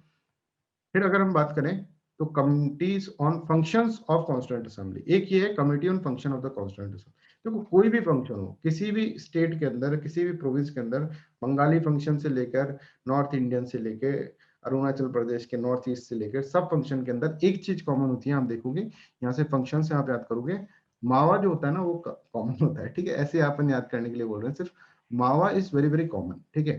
तो यहाँ से G B Mavalankar will be there, ठीक है। तो फंक्शंस कमेटी जो होगी, फंक्शंस ऑफ कॉन्स्टिट्यूएंट असेंबली, वो संभालेंगे कौन, जीवी मावलंकर, और यही पर्सन है जो कि प्रेसिडेंट बन जाता है कब, ये ऐसा बहरूपी आदमी है जो प्रेसिडेंट बन जाता है कब, जब बात होती है पार्लियामेंट बोलने की, जब कॉन्स्टिट्यूएंट असेंबली पार्लियामेंट की तरह बिहेव करती है। और वो जो गाड़ी चला रहा था, जिसकी गाड़ी में एक झंडा भी था, ठीक है, और जो गाड़ी का स्टीयरिंग संभाल रहा था, प्लस जो स्टाफ को मेंटेन कर रहा था, प्रोसीजर कर रहा था, वो कौन है, वो हमारे प्रेसिडेंट है, ठीक है, वो राजेंद्र प्रसाद है, ठीक है। इस तरह से हमको इसको याद करना है, राइट। चलिए आगे चलते हैं इसके अंदर, आई hope this is clear. Order of the business committee, order of the business committee, अब देखो यहाँ पर है बिजनेस वर्ड। अब बिजनेस तो सबसे अच्छा संभाल सकते हैं अपने इधर मुंशी लोग, मुंशी जो होते हैं, है ना, मुंशी बोलते हैं, अगर किसी को नहीं पता हो तो मुंशी होते हैं जो कि सारा काम संभालते हैं, ठीक है। कोई एक बड़ा बिजनेसमैन है, उसका मुंशी होता है, हर एक बिजनेसमैन का मुंशी। तो यहाँ पे बिजनेस संभालने की बात आ गई, तो हमारे K M Munshi will be there, K M Munshi हमारे बिजनेस संभाले, ठीक है। तो ऑर्डर ऑफ बिजनेस कमेटी क्या होगा, के एम मुंशी, एक बार में याद हो जाएंगे सब कुछ अगर आप दिमाग में रखेंगे। बिजनेस कमेटी से इनको ऐसे याद करने पड़ते हैं, और बिलीव मी, अगर रात में कोई आपको इसे उठाएगा और पूछेगा ना कि बिजनेस कमेटी के कौन थे, तुम के एम मुंशी बोलोगे, ठीक है। अगर आपसे पूछे कि राजेंद्र प्रसाद की 4 कमेटी क्या थी, तो तुम्हारे सामने आ जाएगा कार, फ्लैग, फ्लैग के बाद स्टाफ, इन 3 से अपन 4 बना लेंगे। स्टाफ का अपन को प्रोसीजर बनाना है, फ्लैग से ad hoc committee on the flag, ठीक है, और अपना स्टीयरिंग से कार से स्टीयरिंग कमेटी, ठीक है। तो order of business committees K M Munshi, K M Munshi order of business committee होगा। हाउस कमेटी, अब देखो ये तो बड़ा इंटरेस्टिंग है। एक घर होता है ना, उसके अंदर कौन कौन होता है, एक होता है पिता, ठीक है, एक होता है भाई, ठीक है, एक होती है सीता, और सबसे आइडियल घर जो होगा ना वो क्या होगा, जिसमें सीता भी हो, राम भी हो, राम जैसा पति हो, सीता जैसी पत्नी हो, और घर में चाहिए क्या, ठीक है, और है ना, और भाई हो, पिता, और लक्ष्मण जैसा भाई हो, ठीक है, दशरथ जैसे पिता हो। तो यहाँ पे है ये जो ये है, इसको इस तरह से याद करो आप, पत्ता भी सीता रमैया, पत्ता मतलब पिता, भाई मतलब भाई, सीता रमैया, ये हाउस कमेटी है, ये घर का कमेटी है, this is known as what, this is known as house committee for you, ये आपके लिए हाउस कमेटी है, ठीक है। I hope this is clear to everyone कि हाउस कमेटी अगर आ जाती है तो क्या लगाना है। देखिए एक बार क्वेश्चन ऐसा आ गया था प्रीलिम्स के अंदर, जब से कमेटी सब रटने लग गए बैठकर, ठीक है, कि कमिटीज ए 1 2 3 4, 4 लोगों के नाम और 4 कमेटी सामने, मैच द फॉलोइंग का क्वेश्चन, ठीक है। तो आपको ये इस तरह से याद रखना है, ठीक है, और ये बहुत सारी टेस्ट सीरीज के अंदर ये सारी कमिटीज, और इसको तुम याद करते हो भूलते हो, जबकि इसका एक बहुत शॉर्टकट है जो अपन आपको हम बताएंगे, ठीक है। तो हाउस कमेटी क्या है, पत्ता भी सीता रवैया। इसी तरह से हम कॉन्स्टिट्यूशनल नॉन कॉन्स्टिट्यूशनल बॉडी करेंगे, इसी तरह से हम इमरजेंसी के प्रोविजंस करेंगे, इसी तरह से हम आपका लोकल पंचायत जो होता है, म्युनिसिपैलिटीज एंड पंचायत सिस्टम करेंगे। सब कंफ्यूजिंग होता है और सब एक बार पढ़ के ही तुमको पूरा याद हो जाएगा, ठीक है, don't you worry about that. तो house committee, I hope this is clear to everyone what is house committee, ठीक है। नेक्स्ट अपन चलते हैं drafting committee, the most important. Draft बना के किसने दिया था, आमिर, किसने ड्राफ्ट बना के दिया था अम्बेडकर जी को, जल्दी से बताओ। Ambedkar sir. B N Rao ने दिया था, है ना। B N Rao. और BN राव ने दिया और अंबेडकर ने क्या करा, अंबेडकर प्लस ये 6 मैन, तो 7 मेंबर्स की कमेटी है ड्राफ्टिंग कमेटी। इनके हर मेंबर बिल्कुल इंपॉर्टेंट है, ये आप याद रखना, ठीक है। तो देखो आप इसके अंदर चार जो है ना, चार लोग तो कृष्ण से याद कर सकते हो, सिर्फ कृष्णा को याद कर लो और 4 लोग याद हो जाएंगे। देखेंगे गोपाल नाम होता है कृष्ण का, गो का पालन करता है जो गोपाल, ठीक है। अल्लादी कृष्णा, यहाँ तो कृष्णा ही आ गया नाम, ठीक है। माधव भी होता है भाई, माधव भी नाम होता है, और कृष्णा भी आ गया। तो अंबेडकर के साथ चार चार रूप के अंदर कृष्ण भगवान थे, ऐसे याद कर लो। तो गोपाल हो गया, माधव हो गया, कृष्णा स्वामी हो गया, और कृष्णम आचार्य हो गया, ठीक है। ये 4 लोग इसके पास आ गए। अब देखो अंबेडकर क्या थे, बहुत ही सेकुलर थे, बहुत ही इक्वलिटी की बात करते, तो उन्होंने बोला कि भाई देखो एक मुस्लिम भी होना चाहिए इसके अंदर, क्योंकि उसका भी रिप्रेजेंटेशन होना चाहिए।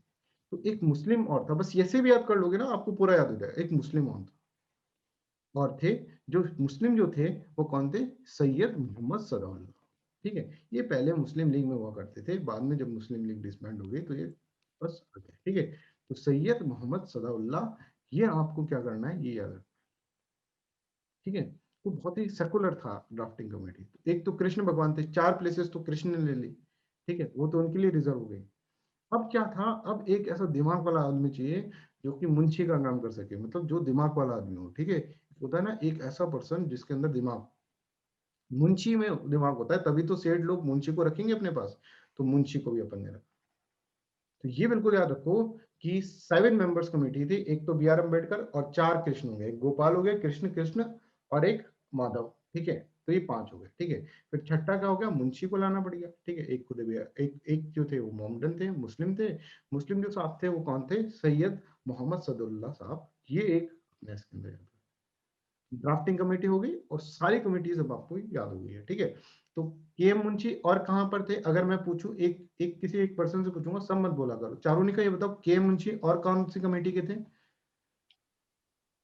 चारुनिका सब बिजनेस का। बिजनेस कमेटी, बिजनेस से अपन ने मुंशी याद करा है, इस तरह से आपको याद रखना है, ठीक है। तो ये सब चीजें आपको लर्न हो जानी चाहिए। कल की क्लास में आते ही सबसे पहले आपसे ये पूछा जाएगा, ठीक है। एक बार अपने माइंड को भी थोड़ा टाइम दे दो, आते ही सबसे पहले ये बताएगा। देखो अच्छा, अगर मैं पूछूं हिमांशु से, सिर्फ हिमांशु बताएंगे, हिमांशु जवाहरलाल नेहरू किस किस कमेटी के थे, जल्दी से बताओ। Jawaharlal Nehru sir, union union power committee, union constitution committee. हाँ 2 के थे। अब एक और हम्म, कमेटी के थे, वो मैंने आपको बताया नहीं, एक है स्टेट्स कमेटी, है ना। देखो स्टेट्स कमेटी कैसे याद करो, स्टेट्स कमेटी का भी जवाहरलाल नेहरू थे। स्टेट कमेटी के जवाहरलाल नेहरू कैसे थे, ये याद करो कि Jawaharlal Nehru was statesman. Statesman क्या, कोट पैंट पहन के आराम से इस तरह से रहते थे वो, ठीक है। फॉरेन डिग्नेटरी से मिलना, ठीक है, आपने देखा होगा कोट पैंट के अंदर उनकी फोटोज, हमेशा कोट पैंट पहन के, तो स्टेट्समैन है ना। और जो पटेल थे ना वो देसी आदमी, ठीक है, लुंगी पहनकर, अब ऊपर कुर्ता डाल लिया, ठीक है, देसी आदमी, देसी लोगों पे पकड़, ठीक है। एक बहुत ही डेडली कॉम्बिनेशन था दोनों का, तो जिसने हमारी कंट्री को इतने अच्छे से रूल करा, ठीक है, इतना अच्छे से हमारी कंट्री को संभाला। अपन तो ऐसे ही बोलेंगे भाई, फर्स्ट प्राइम मिनिस्टर है, फर्स्ट अपने डिप्टी मिनिस्टर है, ठीक है, डिप्टी प्राइम मिनिस्टर, तो इन दोनों ने हमको बहुत अच्छे से संभाला हमारी कंट्री को। आज हम जो है इन लोगों के कारण ही है, जो कि पहले संभाल चुके हैं, BR अम्बेडकर, नेहरू, पटेल, और ये जो भी लोग थे जिन्होंने, जो फाउंडिंग फादर है हमारे कॉन्स्टिट्यूशन के, और जो फाउंडिंग फादर है हमारे पार्लियामेंट के, उन लोगों को के लिए हमेशा अपने दिल में रेस्पेक्ट होना चाहिए, विदाउट एनी पार्टी लाइन, ठीक है। ये लोग थे जब इंडिया के पास कुछ नहीं था, तब इंडिया को खड़े करने वाले ये लोग थे, ठीक है। अब पॉलिटिकल में तो भाई क्रिटिसिज्म और ये सब तो चलता रहता है, दैट इज अनदर थिंग, ठीक है। पर हमें हमेशा इनको रेस्पेक्ट देना चाहिए, कि सरदार वल्लभ भाई पटेल को भी रेस्पेक्ट देना चाहिए, जवाहरलाल नेहरू को भी। बहुत गलतियां करी नेहरू ने, ठीक है, ये हम इंटरनेशनल रिलेशन में पढ़ाते हैं कि बहुत गलतियां करी, पर क्या था, पर हमारी कंट्री को संभालने वाले ये लोग थे, ठीक है। हम बहुत खुश होते हैं कि अगर हमारे कॉन्स्टिट्यूशन के अंदर और हमारी फर्स्ट पार्लियामेंट के अंदर भगत सिंह भी होते, सुभाष चंद्र बोस भी होते, तो हमारा वो अलग डायमेंशन निकलता, ठीक है। पर अनफॉर्चुनेटली वो लोग हमारे साथ नहीं थे, पर जो भी थे उन्होंने अच्छा हमारी कंट्री को संभाला। स्टेट्समैन को, स्टेट्स कमेटी को भी आप जवाहरलाल नेहरू से याद करेंगे, हिमांशु, राइट। चलिए, तो हम इसके अंदर कर दें। अब जैसे कोई मेरे को ये बताएगा, जैसे किसी से पूछ लेते हैं, जैसे पूछे ना वही आंसर देंगे, ठीक है। हाँ, फातिमा आप बताएं कि जो 7 मेंबर कमेटी थी BR अम्बेडकर वाली ड्राफ्टिंग कमेटी, उसमें कौन कौन थे 7 मेंबर, फातिमा।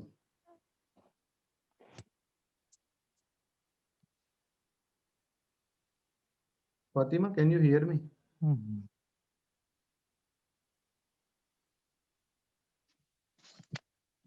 फातिमा तक हम पहुंच नहीं पा रहे, या फिर फातिमा बोलना नहीं चाह रही है, कुछ तो है। ठीक है, कहकशा आप बता देंगे? कहकशा।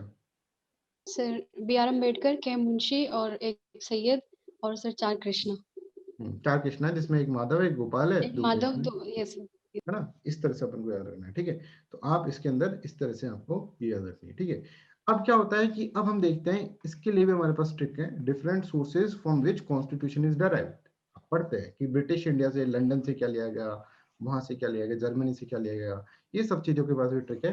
बट आज के लिए ट्रिक्स ज्यादा हो जाएंगी, ये अपन कल के लेक्चर के अंदर ये ट्रिक्स पढ़ेंगे। आज हम कुछ और इंटरेस्टिंग चीज पढ़ते हैं, जिसके अंदर से बहुत सारे क्वेश्चंस आते हैं आपके।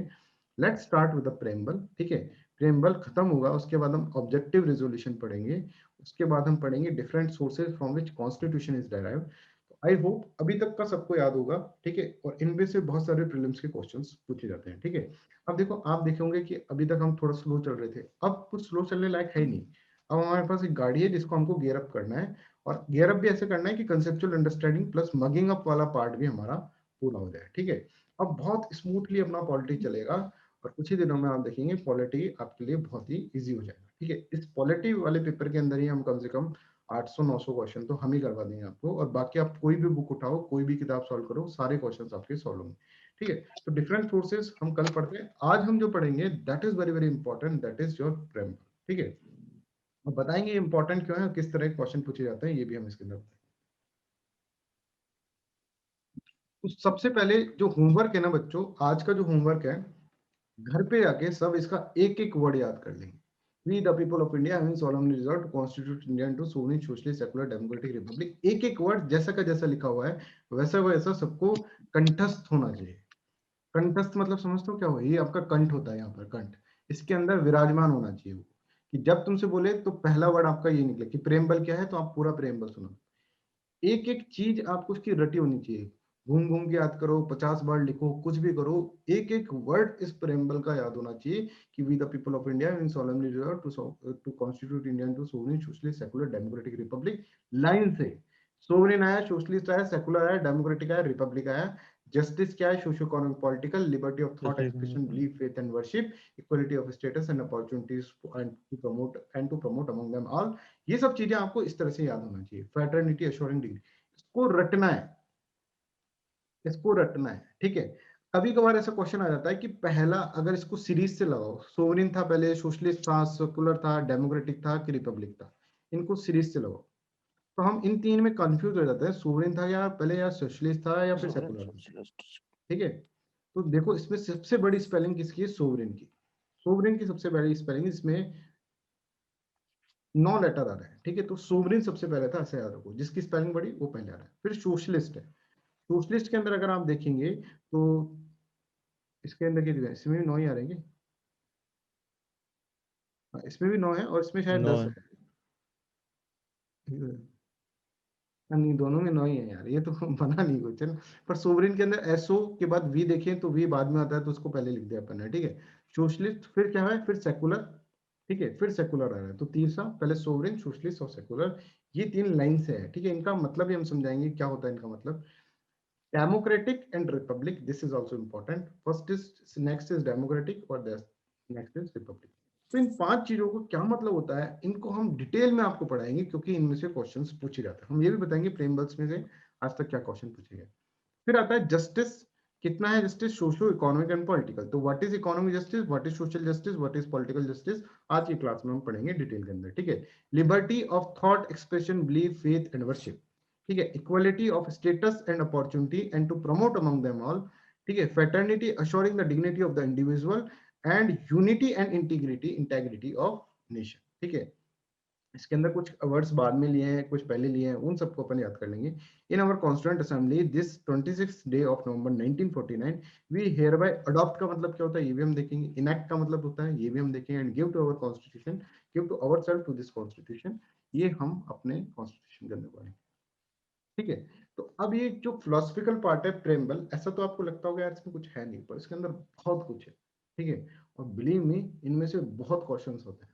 ठीक है, इनके अंदर से, और अभी जो कंसंट्रेट कर रहा है ना यूपीएससी, जैसे कि मैं आपको क्वेश्चंस दिखाता हूँ, ये क्वेश्चंस है। ठीक है, अब इसमें इक्वालिटी टर्म आ रहा है, इक्वालिटी किस में आ रहा है, प्रेम्बल में आ रहा है। आपको प्रेम्बल की इक्वालिटी आपने पढ़ लिया होगा, पर ये चीज नहीं पड़ेगी absence of privileges, restraint, competition, ideology, क्योंकि यहाँ पर आपको इक्वालिटी के बारे में कंसेप्चुअल अंडरस्टैंडिंग चाहिए बच्चों, दैट इज वेरी मच। ठीक है, इस तरह के क्वेश्चन भी आ जाता है, सिंपल क्वेश्चन कि which of the following is not the embody in the preamble of thought, liberty, expression, belief. ठीक है, तो ये कौन नहीं है, किसके अंदर क्या क्या नहीं है, इकोनॉमिक लिबर्टी नहीं है, liberty of expression, liberty of belief नहीं है, या लिबर्टी ऑफ थॉट नहीं है। तो क्या नहीं है इसके अंदर, इसके अंदर economic liberty. Obviously economic liberty है ना। ऐसे सिंपल क्वेश्चन भी आ जाते हैं। ठीक है, पर ऐसे क्वेश्चंस बहुत ज्यादा आ रहे हैं अभी, इक्वालिटी के ऊपर आए, फिर लिबर्टी के ऊपर भी आ गया।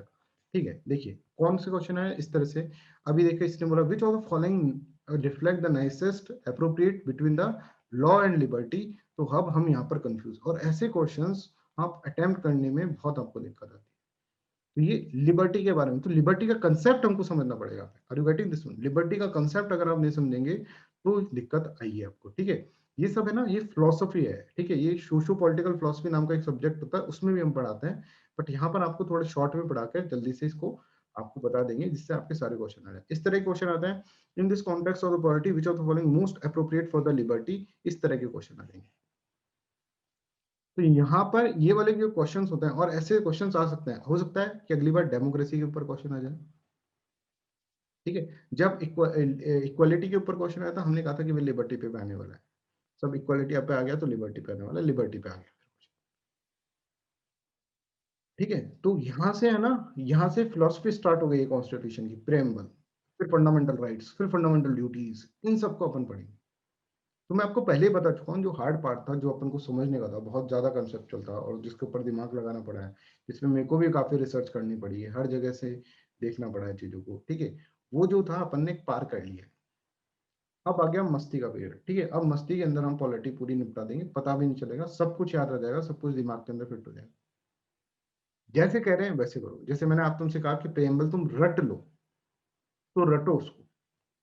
ठीक है, रटना है मतलब रटना ही है, कुछ भी क्वेश्चन आ सकता है प्रेम्बल के ऊपर, ये बिल्कुल याद रखना। ठीक है, तो आज हम इनको तो हम बाद में करेंगे, because this are the less important thing, sovereignty, socialist, secular democracy, हम इन पे करते हैं, इन पे बड़ा फोकस आ रहा है, इनको हम कल करेंगे। आज हम justice, liberty, equality and fraternity, इनके बारे में हम समझेंगे, what is this all about. ये चार टर्म क्या है, लिबर्टी और इक्वालिटी भी तो क्वेश्चन आ चुका है, हो सकता है जस्टिस पे आ जाए, हो सकता है डेमोक्रेसी पे आ जाए, हो सकता है सोशलिस्ट पे आ जाए, हो सकता है सेकुलर पे आ गया है, सेकुलरिज्म पे आ जाए, हो सकता है रिपब्लिक, एक एक उठाना है वो। ये देखो अपन यहाँ से पकड़ सकते हैं, जब उसने इक्वालिटी उठाया ना, तभी पता चल गया था कि नेक्स्ट तो लिबर्टी होना ही है, एक साल बाद नहीं तो 2 साल बाद आना ही है। 2 नंबर बहुत इंपॉर्टेंट होते हैं बच्चों आपके लिए, 2 नंबर में सारा गेम पलट जाता है। अगर 2 नंबर को गलत कर दो तो उसके बाद नेगेटिव मार्किंग में डाल लो फिर, समझ रहे? और जो भी रहते हैं ना, जो बच्चे रह जाते हैं, वो 1 या 2 नंबर से रहते हैं, इंटेलिजेंट बच्चे जो होते हैं। अगर आप देखोगे टीना ढाबी के भी बिल्कुल मार्क्स 98 या फिर इस तरह का नाम मार्क्स आते हैं कैटेगरी के अंदर, 1 नंबर कम हो रहा था, तो she can not be a topper. Topper तो छोड़ो, मेंस भी नहीं दे पाती वो लड़की। समझ में आ रहा है? तो टीना ढाबी मैडम जो है ना, उनको 1 मार्क्स से अगर वो रह जाती, पीछे हो जाती है, तो वो प्रीलिम, तो एक एक मार्क्स बहुत इंपॉर्टेंट है, वो पॉइंटों में गेम चलता है, इंटेलिजेंट बच्चों का जो होता है ना, वो पॉइंटों में चलता है। अदरवाइज तो सभी 1 मार्क्स से रहते हैं, किसी से भी आप पूछो कि यार कितने मार्क्स आ रहे हैं, तो 1-2 कम बता देगा कट ऑफ से, वो तो सभी रहते हैं। हम यहाँ पे इंटेलिजेंट बच्चों की बात कर रहे हैं, ठीक है, जो सच बोलते हैं, राइट, उनकी बात कर रहे हैं, राइट। तो यहाँ पर आपने ये सब चीजें पढ़ा है कि ये सब इसके अंदर होता है, राइट। और हमको पूरा कंसंट्रेट करके हमें जो टारगेट रखना है ना, वो कम से कम हमको 130 से 140 का रखना है बच्चों, मार्क्स। इतना मार्क्स लाना है कि प्रीलिम्स के अंदर कोई दिक्कत ही ना हो, कि जिस दिन प्रीलिम्स का एग्जाम दे उस दिन बैठ गए कमरा बंद करके मेंस का पढ़ने, ये याद रखो। नहीं तो प्रीलिम्स और मेंस के बीच में, जब तक प्रीलिम्स का रिजल्ट नहीं आता है, उसके बीच में बहुत ज्यादा टाइम वेस्ट हो जाता है। ठीक है, और ये काफी टाइम वेस्ट हो जाता है आपका, और आप सोचते हो कहीं घूमने चल जाते हैं बीच में, कहीं उधर चल जाते हैं, बहुत पढ़ लिए, ऐसा भ्रम हो जाता है कि बहुत ही पढ़ लिए प्रीलिम्स के अंदर, माइंड को रेस्ट चाहिए, ये सब चीजें नहीं है, अगले दिन से ही बैठ जाना है प्रीलिम्स का, इतना अच्छा स्कोर आपको करना है। अगर नहीं करोगे स्कोर तो अपने आप बैठोगे फिर, तब तो कोई ऑप्शन ही नहीं है तुम्हारे पास। तो आज हम ऐसे देखते हैं कि इस तरह के क्वेश्चंस क्या होते हैं, उसको कैसे हमको अटेम्प्ट करना है, ये हम आज के पेपर के अंदर इसके अंदर। ठीक है, सबसे पहले इक्वालिटी क्या होता है ये समझे। Equality, what we mean by the equality. Anyone in the class, please discuss this one because this is important. Sir, absence of special privilege. Absence of special privilege, ठीक है, ओके, स्पेशल प्रिविलेज का absence हो गया। और कोई anybody else? सब एक एक पॉइंट बोले, इक्वालिटी से क्या समझते हैं? ये तो सुना हुआ है ना यार, इक्वालिटी, समानता, कुछ भी बोलो मन में जो आ रहा है। चारुनी का क्या बोलते हैं, इक्वालिटी मतलब क्या होता है, क्या आता है दिमाग में इक्वालिटी से? So, Giving हेलो, हाँ सीमा बोलो, सीमा। giving level playing field to the backwards or Level playing field. underprivileged. Okay, और इक्वल अपॉर्चुनिटी आपने बोल दिया in short. Sir no discrimination. No discrimination, ये इन्होंने और भी सही बोला, नो डिस्क्रिमिनेशन। ठीक है, Sir, treating all in equal. सबको इक्वल कर रहे हैं, ऑल इन इक्वल, सबको इक्वल ट्रीट कर रहे हैं। तो Sir, equal should be treated equally and unequal should be treated unequally.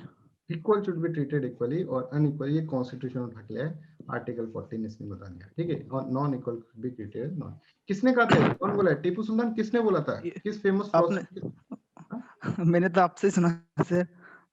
अच्छा, मेरे से सुना था, तो एरिस्टोटल ने sir. बोला था ये ना, एरिस्टोटल का था ये भी, कभी Okay, सेंटेंस आ sir. जाता है, Aristotle was the person but said this one famous quote, equal should be treated as equal और non equal should be treated as non equal, ठीक है। तो ये हमने इसके अंदर समझा।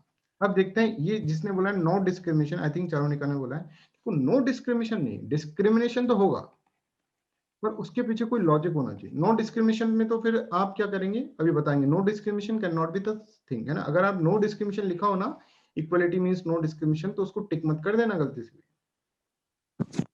है ना। अभी बताते हैं इसका रीजन क्या होता है, ये अपन बताते हैं। Level playing field is somewhat, कि हाँ भाई एक्सेप्टेबल है, ठीक है। एब्सेंस ऑफ स्पेशल प्रिविलेजेस, ठीक है, ये भी ठीक है, absence of special privilege, but ये आधी डेफिनेशन, ठीक है, दिस इज आधी डेफिनेशन, ठीक है। तो ये क्या है, ये पूरी डेफिनेशन नहीं है। तो इक्वलिटी की पूरी डेफिनेशन क्या है, लेट्स अंडरस्टैंड, ठीक है। देखिए इक्वलिटी का मतलब क्या होता है, ये समझो।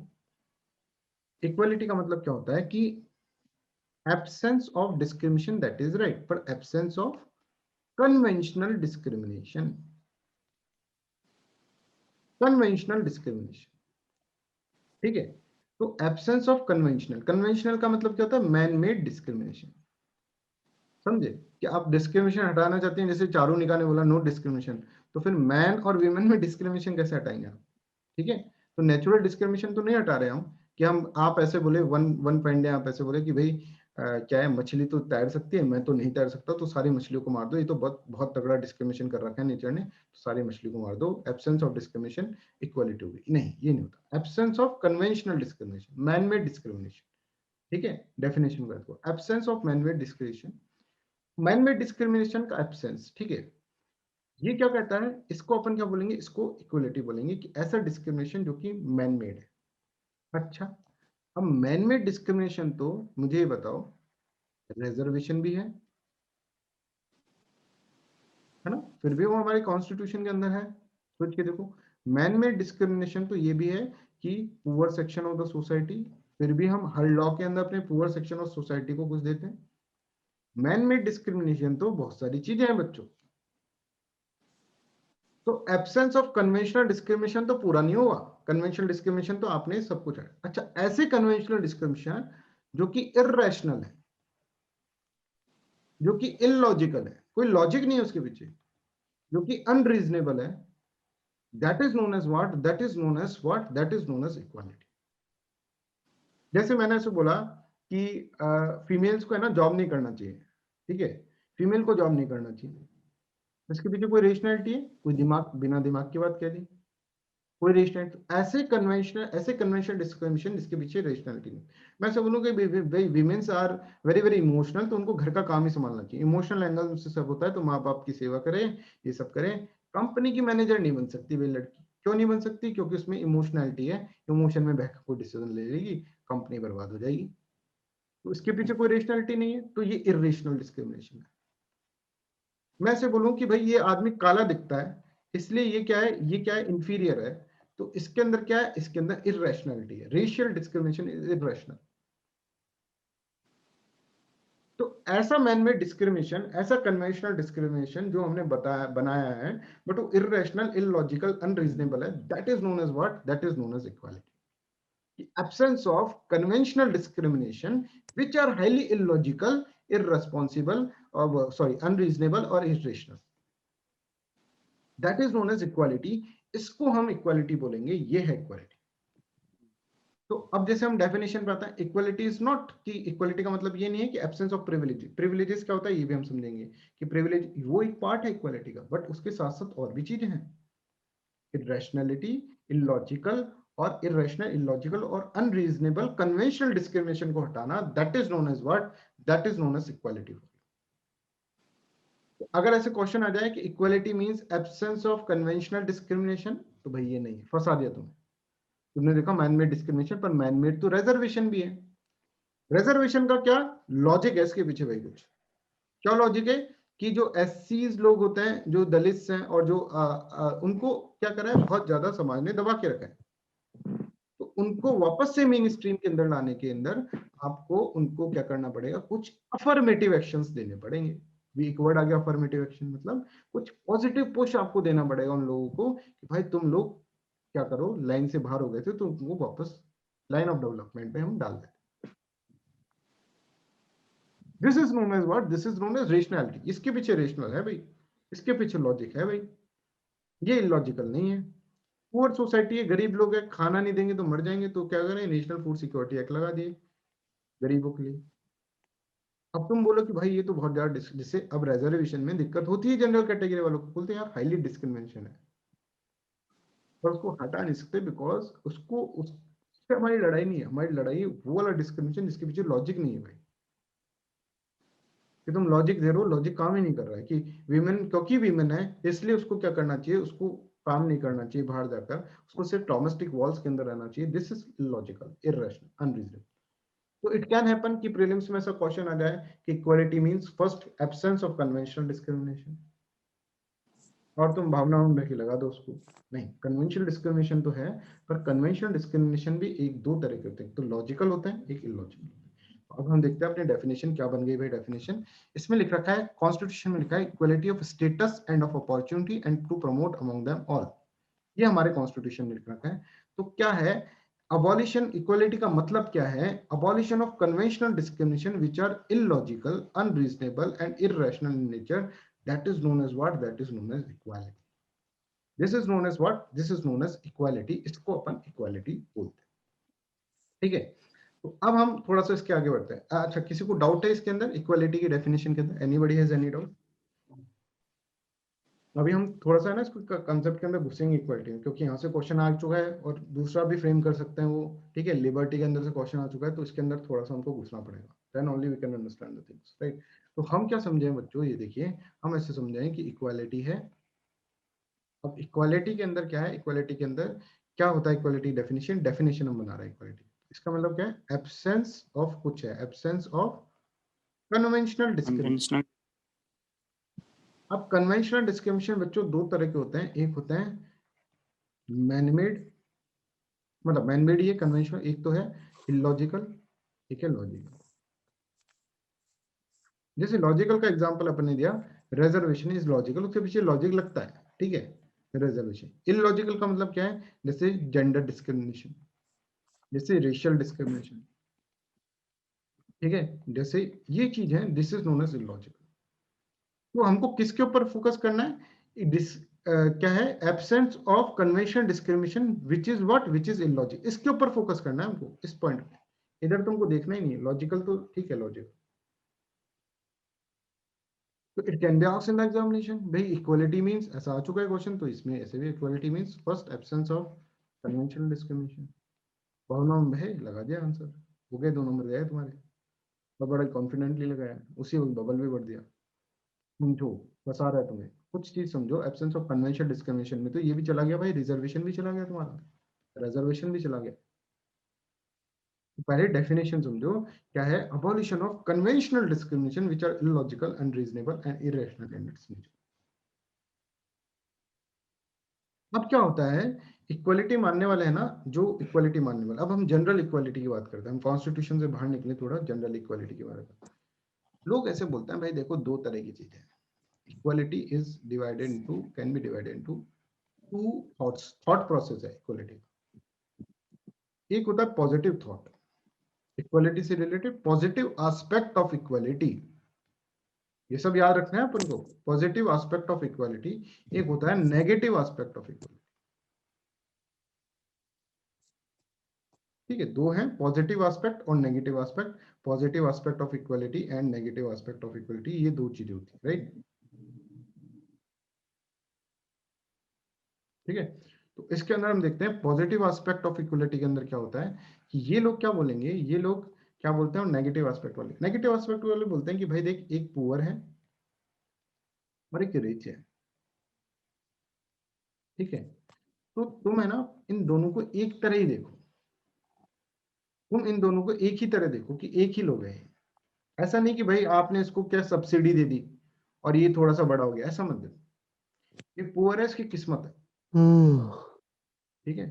तो इसको क्या बोलते हैं, हमें इसको हम बोलेंगे नेगेटिव इक्वालिटी, कि ये क्या बोल रहा है, ये बोल रहा है कि poor is equal to rich. ऐसा मत देखो, हर कानून में ऐसे पुअर को अफर्मेटिव एक्शन मत प्रोवाइड करो।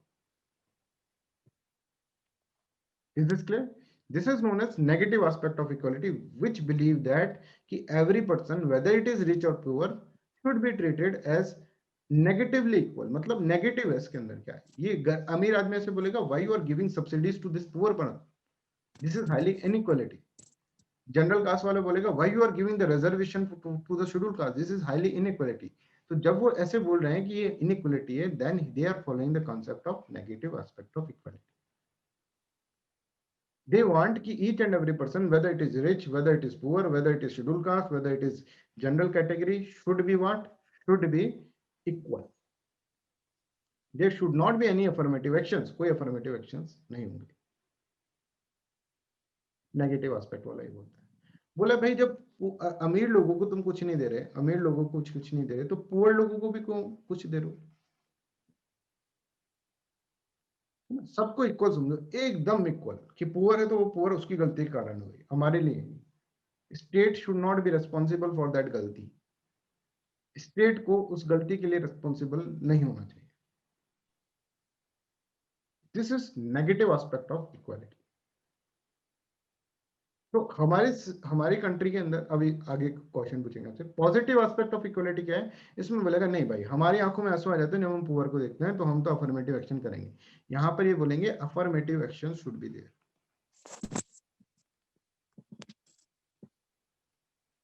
Affirmative action should be there, poor कहीं दिख जाएगा तो हम उसको कुछ ना कुछ देकर ऊपर उठा लेंगे। ये इक्वालिटी के डायमेंशन समझो, यहां से क्वेश्चन आएंगे तुम्हारे पास कि what do you mean by the negative equality, A B C D इस तरह के ऑप्शन आएंगे। What do you mean by the positive equality, ठीक है, इस तरह के क्वेश्चन। इक्वालिटी पे अभी बहुत क्वेश्चन बचे हुए हैं, इनके तर्कश में बहुत सारे इक्वालिटी के क्वेश्चन हैं, चलाएंगे तुम्हारे ऊपर कभी,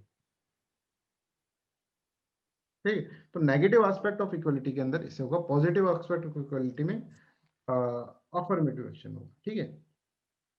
तो अगर मैं पूछूं किससे, अविनाश से अगर मैं पूछूं, अविनाश मुझे बताएं कि रॉबिनहुड के बारे में सुना होगा, रॉबिनहुड कहाँ जाएंगे, नेगेटिव की तरफ मानेंगे या एक पॉजिटिव इक्वालिटी की तरफ मानेंगे, जल्दी से बताओ अविनाश।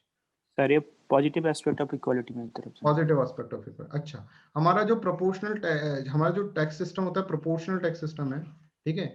तो टैक्स सिस्टम हमारा कैसा है, नेगेटिव है कि पॉजिटिव है? Sir positive. पॉजिटिव है ऑब्वियसली, कि लोगों से, अमीर लोग हैं उनसे ज्यादा पैसा ले रहे हैं, हाँ अमीर लोग हैं उनसे ज्यादा पैसा ले रहे हैं, और गरीब लोग हैं उनको उनसे कम पैसा लग रहा है, और जो ज्यादा ही गरीब है उससे तो ले ही नहीं रहे टैक्स। पॉजिटिव एस्पेक्ट हम फॉलो करते हैं। तो हमारे लिए जब क्या पूछा जाएगा कि equality with respect to you, ऐसा भी करते हैं प्रीलिम्स के अंदर question, what do you mean by the equality, ऐसा भी क्वेश्चन आ सकता है डायरेक्टली मेंस एग्जामिनेशन के अंदर। और ये चीज आपको लिखनी है एग्जामिनेशन के अंदर, ऐसे के अंदर तो लिखना ही लिखना है। इक्वालिटी वाला है, कोई सोसाइटी पे टॉपिक आ गया लिख दिया, सोशलिज्म जो सोशलिज्म बोल रहा है, सोशलॉजी जिसके पास ऑप्शनल है, ठीक है, आपके पास पॉलिटी ऑप्शनल है, इन सबको तो लिखना ही होता है, पॉलिटिकल साइंस, ये सब चीजें आनी चाहिए तुम लोग। तो दो चीजें हैं बच्चों, एक तो पॉजिटिव एस्पेक्ट ऑफ इक्वलिटी, एक negative aspect of equality. Positive aspect का मतलब क्या है, जहां पर आप अफर्मेटिव एक्शन दे रहे हैं, अफर्मेटिव पुश, धक्का दे दिया एक, जिससे कि तुम आगे चला जाओ, पीछे थे धीरे चल रहे थे, धक्का दे दिया, अफर्मेटिव एक्शंस। अच्छा, अब अफर्मेटिव एक्शंस के बारे में भी हम समझ लेते हैं, व्हाट इज अफर्मेटिव एक्शंस। देखो, अफर्मेटिव एक्शन एक ऐसा टर्म है जो सिर्फ और सिर्फ पुअर को धक्का दे रहे हैं अपन, तो उसको अफर्मेटिव एक्शंस बोला जाए। जब हम क्या कर रहे हैं कि भाई एक पुअर है, उसको हम धक्का दे रहे हैं, तो उसको अफर्मेटिव एक्शंस अपन बोलेंगे। ठीक है, जैसे एक बहुत कॉमन एग्जांपल है, आपके सामने लेते हैं। एक मान लीजिए रेस का ग्राउंड है, 100 मीटर रेस का ग्राउंड है, दिस इज 100 मीटर रेस का ग्राउंड। दो कंटेस्टेंट हैं ए एंड बी, यहाँ पर ए है और यहाँ पर बी है। ए के साथ ऐसा हुआ है कि ए के साथ एक जैसा ही पैदा हुआ तो उसके पापा ने बोला कि मेरा बेटा बड़ा होके एथलीट बनेगा, धावक, ठीक है, भागने वाला, ठीक है, और उसको सारे सप्लीमेंट्स और सब ट्रेनर, अच्छा खासा ट्रेनर, इसकी प्रोटीन डाइट सब कुछ मिल रहा है इसको। बी जैसे ही पैदा हुआ ना, तो बी को क्या करा, बी को ले जाया एक काल कोठरी में डाल दिया और उसके हाथ पैर बांध दिए, और 20 साल बाद बी को निकाला गया और ए को निकाला गया, और ये 100 मीटर की ग्राउंड पे खड़ा कर दिया। बी ने पहली बार देखा, अरे भाई इतने सारे लोग भी होते हैं देश के अंदर, ठीक है, वो आया, लंगड़ा था। ऑब्वियसली हु विल विन, दोनों का भागो, कौन जीतेगा बच्चों? Obviously A will win, no doubt about that, किसी को डाउट नहीं होना चाहिए। तो ये तो क्या हुआ, ये नेगेटिव इक्वलिटी कंसेप्ट, इसमें इक्वल तो है, दोनों 0 मीटर पे खड़े हैं, देखो दोनों 0 मीटर पे खड़े हैं, इक्वल है भाई, ए भी इक्वल है, बी भी इक्वल है, पर यहां पर इक्वल अपॉर्चुनिटी नहीं है। ये कंसेप्ट है, समझ में आया? अब देखो, अगर कोई होगा, एक पर्सन ऐसा हुआ, उसने बोला भाई ये तो इक्वलिटी नहीं है, ये तो भाई बहुत नाइंसाफी है, किसके साथ, बी के साथ। तो हमने क्या करा, बी को अफर्मेटिव पुल दिया और बी को 95 मीटर पे खड़ा कर दिया और ए को 0 मीटर पे खड़ा रखा। अब हो सकता है कि बी भी जीत जाए, लंगड़ा तो किसी तरह यहाँ पे पहुंच जाए इससे पहले। This pull is known as affirmative actions, इसको अपन अफर्मेटिव एक्शंस बोल रहे हैं। तो affirmative action is only for the poor people when you are using this term in the mains examination also। देखो ये सब कुछ प्रीलिम्स का पढ़ रहे हैं, इसमें से क्वेश्चन आ सकता है, कहीं से भी फंसा सकता है। प्रेम्बल इतना इंपॉर्टेंट है तुम्हारे लिए जितना कि कुछ नहीं है पॉलिटी में। पूरी पॉलिटी में प्रेसिडेंट पढ़ लोगे, constitution, non constitution, panchayat, emergency सब रट दोगे तुम, और क्वेश्चन आ जाता है प्रेम्बल से। बोले आप पूरी पॉलिटी पढ़ के गए, लक्ष्मीकांत रट ली थी, बिल्कुल चाट कर गए थे एग्जाम के अंदर, पर फिर भी एक भी क्वेश्चन नहीं आया। क्वेश्चन नहीं आएगा भाई, उसको पता है लक्ष्मीकांत चाट रखी है तुम, मतलब रट रखी है तुम लोगों ने, सब पता है उसको, एग्जामिनर को, बेवकूफ नहीं है वो पूछेगा यहाँ से तुम्हारे दिमाग के अंदर क्या है, क्योंकि उसको सिविल सर्वेंट चाहिए ऐसा जो कि पॉजिटिव इक्वलिटी को फॉलो करे। उसको पता तो हो सामने वाले को कि पॉजिटिव इक्वलिटी होता क्या है। Affirmative actions are those actions which are what, which are giving you external push। किसको दे रहे हैं, गरीब लोग को, बी को दे रहे हैं। ये सबको क्लियर है? Please let me know that this is clear और not in the chat section. किसी को भी डाउट है ना, यहीं पर पूछ लो बच्चों, यहाँ की मेहनत ही काम आएगी आपकी एग्जामिनेशन के अंदर। ठीक,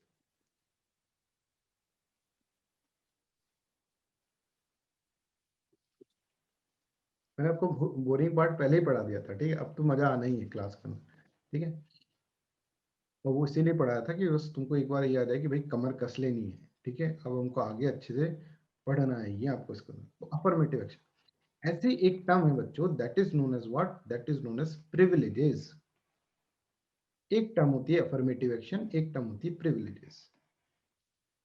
क्या कोई मेरे को बताएगा what is the difference between affirmative action and privileges? Anybody in the class? Priyanka Mishra, अच्छा एक सेकंड रुको, क्या कशा, एक सेकंड रुको, प्रियंका मिश्रा आप बताएंगे कुछ? प्रियंका, प्रिविलेज मतलब अपॉर्चुनिटी। तो अफर्मेटिव एक्शन का मतलब ये अपॉर्चुनिटी है। अच्छा प्रणीत बनाएंगे, प्रणीत क्लास में शायद पहली बार बोलेंगे प्रणीत। Sir, some special powers means privileges. तो स्पेशल पावर तो यहाँ पे भी दे रहे हैं, देखो कितना स्पेशल पावर दे, 95 मीटर पे खड़ा कर दिया है ना प्रणीत। अच्छा हाँ। आप बताओ, क्या कशा बताइए। सर इसमें वेल ऑफ सेक्शन को देते हैं, जैसे कि हम अंबानी के लिए कुछ ऐसा कुछ क्रिएट कर दें कि अच्छा, वो और उसमें इस एग्जांपल में प्रिविलेज लगा के बताओ Kaikasha. Maybe president or prime minister. नहीं, वो नहीं है प्रिविलेजेस।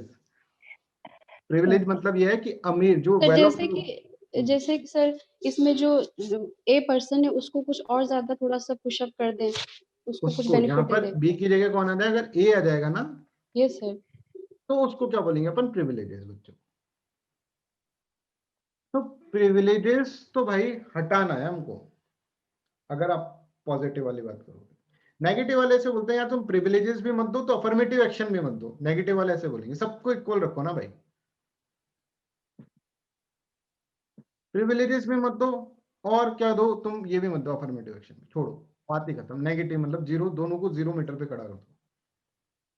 पॉजिटिव बोलेंगे भैया हमसे नहीं होगा, हम मैं इमोशनल आदमी, हम देखते हैं हमारे आंखों से टप टप आंसू देंगे, लंगड़ाता हुआ आदमी कैसे जीतेगा, तो हम उसको 95 मीटर पे खड़ा कर देंगे। पॉजिटिव वाले ऐसे बोलेंगे।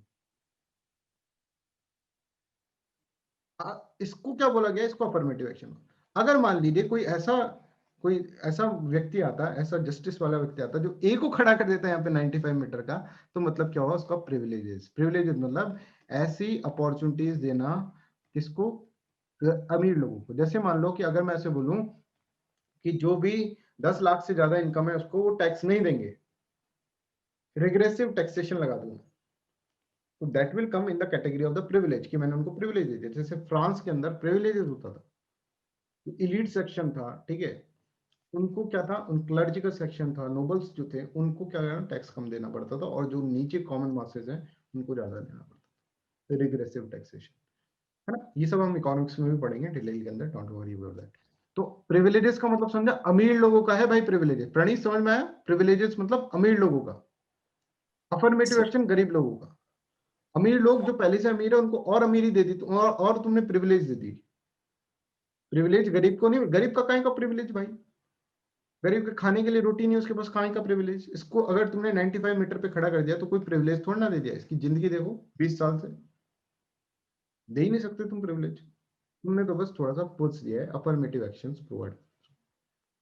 तो क्वेश्चन कैन बी आस्क्ड, देखिए अब देखो यहाँ पर जब ये क्वेश्चन तुमसे पूछा जाएगा कि one of the implication of equality in the society, तुमसे पूछ रहे, तुम्हारा दिमाग पढ़ रहे हैं तुम इक्वालिटी नेगेटिव करते हो कि पॉजिटिव करते हो, is absence of privileges, this is the right. Absence of ideology नहीं, आइडियोलॉजी हटा दोगे तो फिर क्या इक्वालिटी होगा, equality in the society. Absence of competition नहीं, एब्सेंस ऑफ रेस्ट्रेन नहीं, एब्सेंस ऑफ प्रिविलेजेस।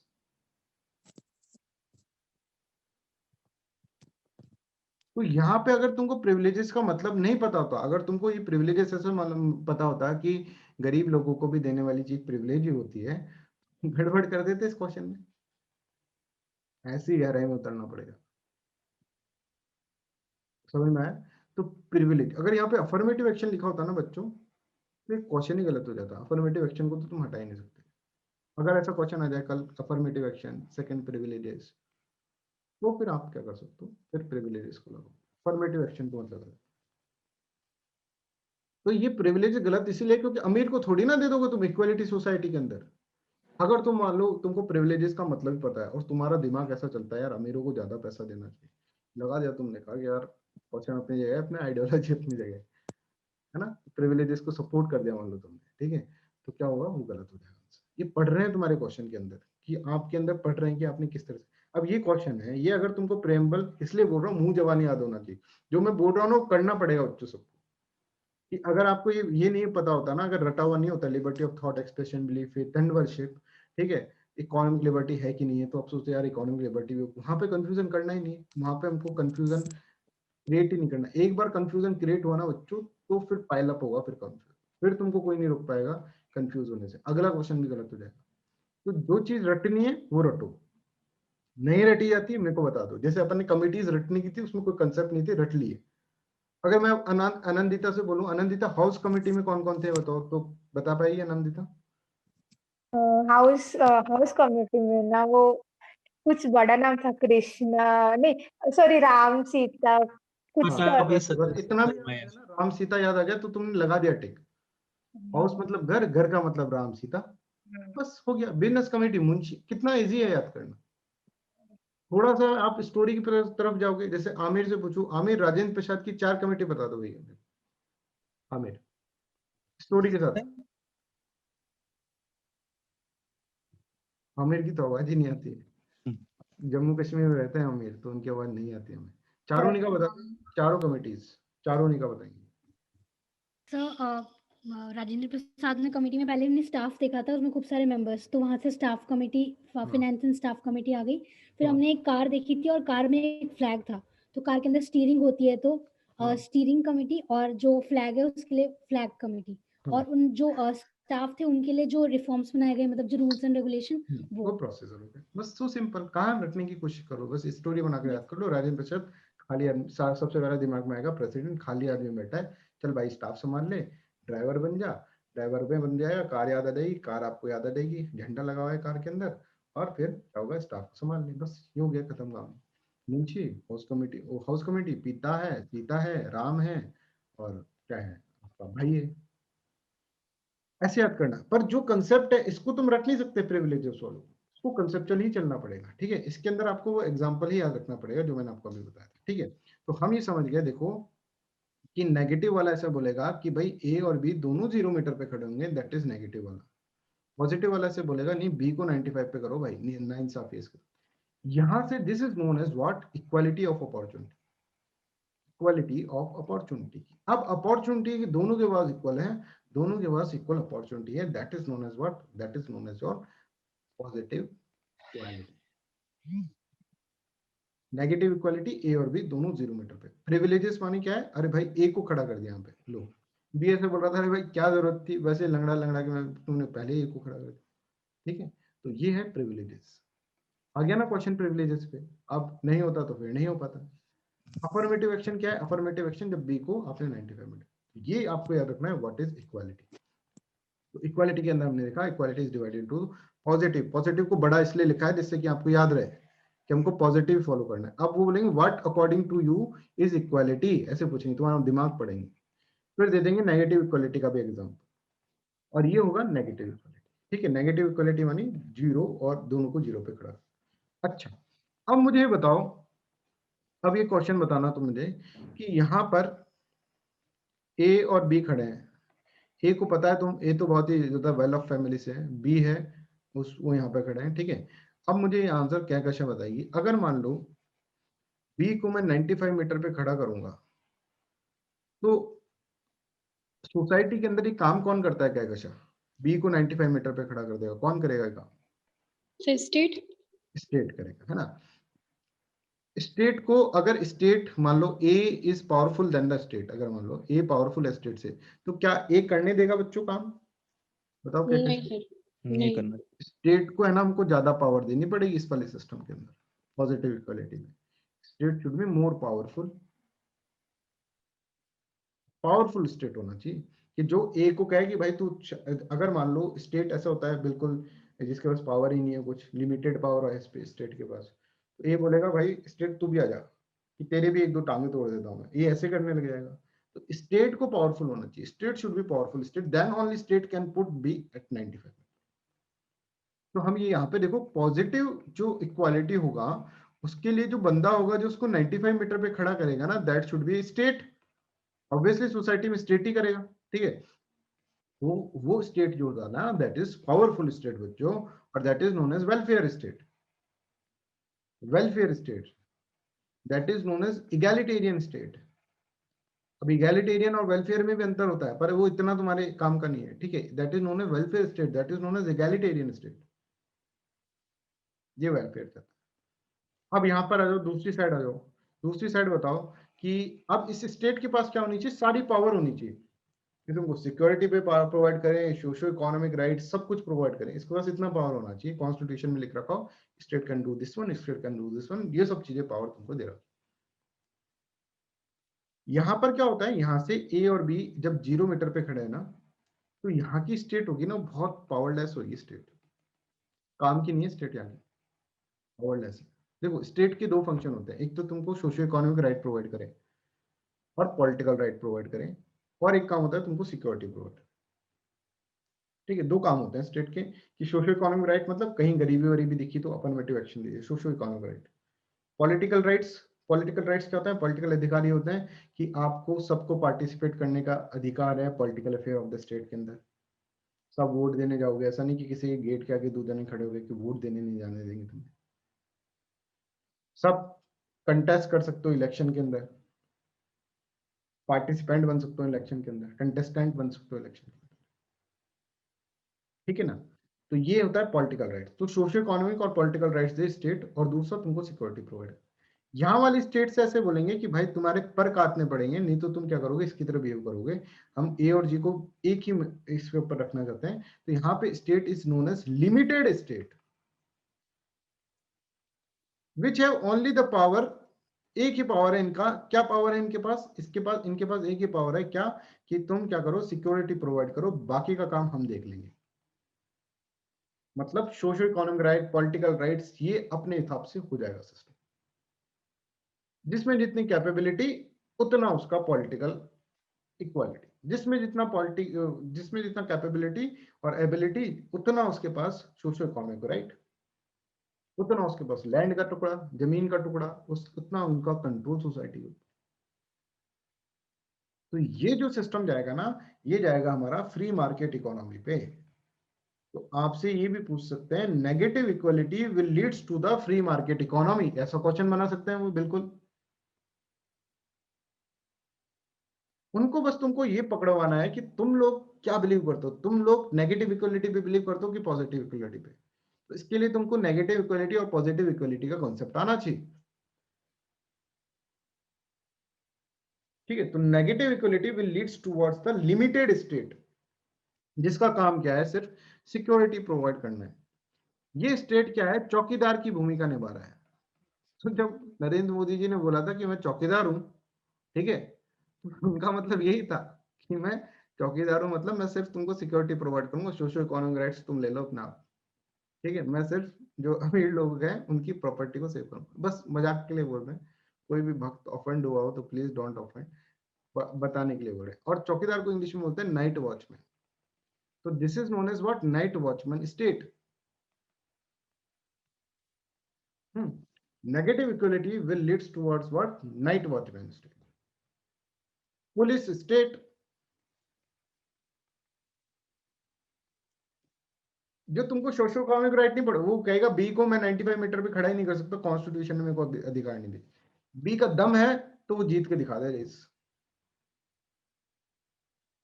और यहाँ पे क्या होगा, यहाँ पे इनइक्वालिटी क्रिएट हो जाएगा, यहाँ पे सिस्टम के अंदर इनइक्वालिटी। क्वेश्चन कैसे आएगा प्रीलिम्स से? अगेन अपन को तो कंसेप्ट हम क्यों सीख रहे हैं, क्वेश्चन करने सीख रहे हैं, ठीक है। तो अब क्वेश्चन ऐसा आएगा कि देखो नेगेटिव इक्वालिटी, या फिर आपसे ऐसे पूछा जाएगा कौन सी इक्वालिटी जो है निम्न में से कौन सी इक्वालिटी जो है वो क्या करती है, वो फ्री मार्केट इकोनॉमी की तरफ जाती है। तो बताओ हिमांशु, कौन सी फ्री मार्केट इकोनॉमी की तरफ जा रही है, पॉजिटिव की नेगेटिव? हिमांशु, पॉजिटिव पॉजिटिव वाली फ्री मार्केट की तरफ जा रही है? नहीं सॉरी सर, नेगेटिव सर। नहीं, यही गलत कर दो तुम, एग्जाम में तो छोड़ो, यही गलत कर दो अभी, है ना। ये नेगेटिव वाली जा रही है फ्री मार्केट की तरफ, नेगेटिव वाला, है ना। अच्छा, अब मुझको बताएंगे अल्पा शर्मा ये बताएं आप मेरे को कि इसके अंदर क्या नाइट वॉचमैन स्टेट किसके अंदर बोलूं, पॉजिटिव में बोलूं कि नेगेटिव में बोलूं? Night watchman sir negative. Negative, है ना। तो ऐसे क्वेश्चन आ सकते हैं, सिंपल क्वेश्चन है, तुमको कंसेप्ट अगर समझ में आ गया तो तुम अपने हिसाब से कर सकते हो, ठीक है। वेलफेयर स्टेट यहाँ पे हो जाएगी, एगैलिटेरियन स्टेट यहाँ हो जाएगी, नेगेटिव के अंदर इस तरह से आ जाएगा, फ्री मार्केट इकोनॉमी नेगेटिव तक आ जाएगी। इसके अंदर नेगेटिव के अंदर क्या है, एब्सेंस ऑफ प्रिविलेजेस और एब्सेंस ऑफ अफर्मेटिव एक्शन, दोनों absence of affirmative action as well as privileges. इसके अंदर क्या है, एब्सेंस ऑफ प्रिविलेजेस, हाँ एक सेकेंड, एब्सेंस ऑफ प्रिविलेजेस तो है इसके अंदर, पर यहाँ पे एब्सेंस ऑफ अफर्मेटिव एक्शन नहीं है, affirmative action should be there. हाँ आई थिंक कैकशा की आवाज थी, हाँ बोलिए कैकशा।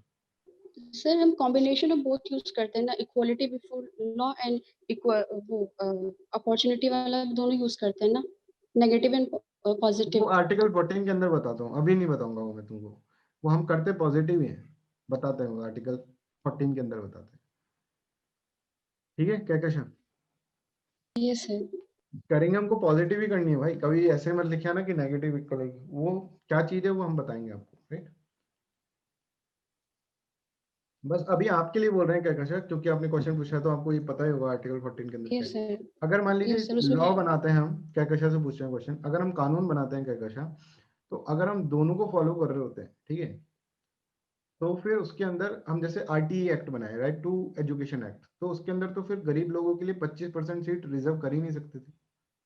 सर वो तो सर ये वो तो पता है सर, इंटेलिजिबल डिफरेंशिया यूज करते हैं, वो तो पॉजिटिव पर अगर फॉलो आप करने जैसे के लिए आप सर। ये, लेकिन सर अगर LPG लेकर आए हम, हाँ LPG लेकर आए तो LPG के अंदर भी MSME को तो दिया ही है ना आपने, कुछ बेनिफिट तो दे ही रखे हैं ना MSME को LPG के अंदर भी। यस सर, तो कोई भी आपका कानून होगा ना, वो ऐसा तो नहीं होगा कि जिसमें सब सामान हो, ऐसे तो बनाया नहीं है हमारे को कोई भी कानून। चल आप तो लॉ के स्टूडेंट, आप बताएं कोई कानून। हाँ ये है कि मर्डर जो करेगा ना उसके लिए इक्वालिटी बिफोर लॉ हो जाएगा।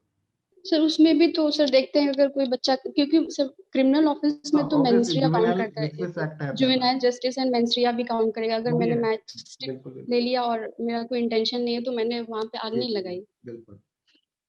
तो दोनों है इसके अंदर, मतलब दोनों नहीं, दोनों कैसे बोल सकते, लाइटनेस इन डार्कनेस नहीं होता ना, अपन ने पढ़ा है बस। तो इसके अंदर हम क्या करते हैं, हम बताएंगे आर्टिकल 14 के अंदर किस तरह का ये सिस्टम होता है, ये हम इसके अंदर बताएंगे इक्वलिटी बिफोर। जैसे कि अगर कहीं आपसे एक चीज पूछे हम, जैसे कि आर्टिकल 16 क्या है, व्हाट डू आर्टिकल 16 क्या है, उसका पहला लाइन पढ़ो आर्टिकल 16 का। भी याद नहीं है। इक्वलिटी फॉर एम्प्लॉयमेंट ये है। तो अगर पहली लाइन पढ़ोगे ना तुम, तो इसमें आपको नेगेटिविटी दिख रही है ना, इक्वलिटी ऑफ एम्प्लॉयमेंट मतलब कि रिजर्वेशन और ये सब चीजें नहीं है पहली लाइन के अंदर, ठीक है। बट अगर 16 क्लॉज 4 पढ़ोगे तो वहां पर आ जाएगा रिजर्वेशन। तो जो पहली पहली लाइन होती है ना हर सर लॉ की, फंडामेंटल राइट्स तो सारे, हाँ हाँ, तो फंडामेंटल राइट्स जो है ना सारी की पहली लाइन तो नेगेटिव की तरफ जा रही है कि इक्वलिटी, राइट टू इक्वालिटी भी इक्वलिटी। हमारा नेगेटिव से ही सर, हमारा लॉ की डेफिनेशन भी नेगेटिव ही है। नेगेटिव ही होगा, पर उसके अंदर जो राइटर्स डालेंगे ना वो उसको पॉजिटिव बना देगा, फिर yes sir, equality of opportunity हमारे पास तब आ जाएगी। समझ आ रहा है?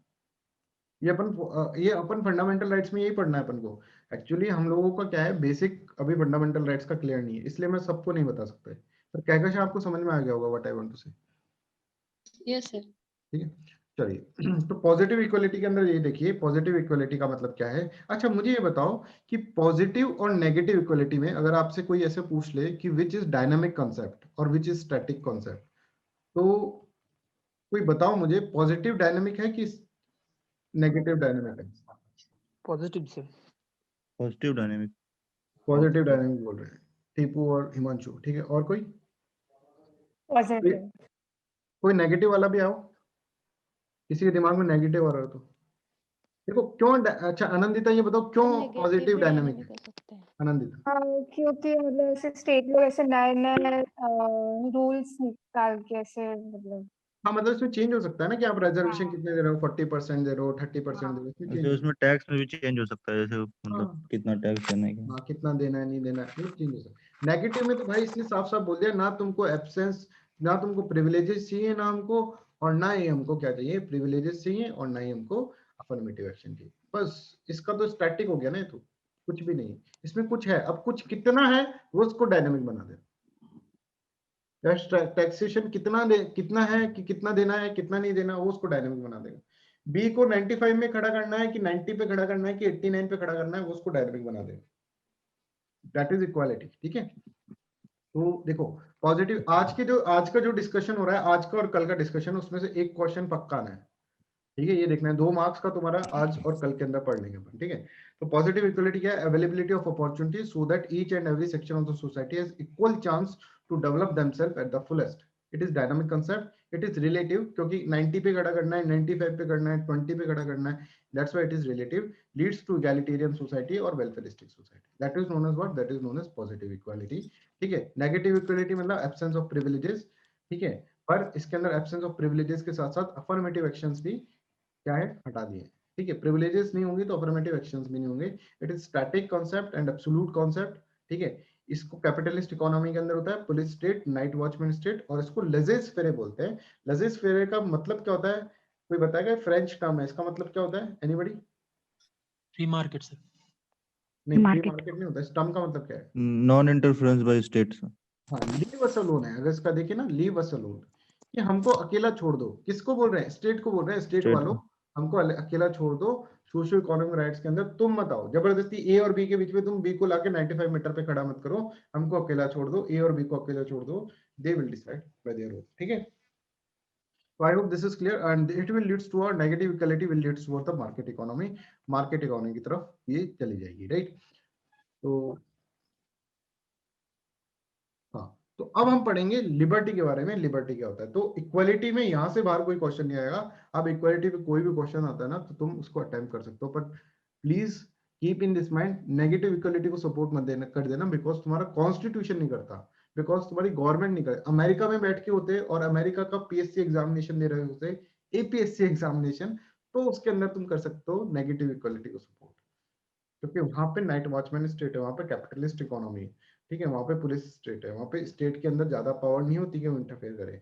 पर यहाँ पे हम स्टेट के अंदर किसी भी कानून के अंदर कुछ भी डाल सकते हैं, गरीब लोगों के लिए, विमेन के लिए, SC STs के लिए, और शेड्यूल ट्राइब्स के लिए, ट्राइबल पीपल के लिए कुछ भी डाल सकते हैं। ये हमारी कानून के अंदर हमारे लोगों के पास पावर है, ठीक है। तो this is known as what? This is known as equality. चलो बच्चों, अब हम चलते हैं लिबर्टी के बारे में। तो जैसे हमने पहले इक्वालिटी के बारे में पूछा था, I will ask you what do you mean by the liberty. अभी तक कौन नहीं बोला है क्लास में से?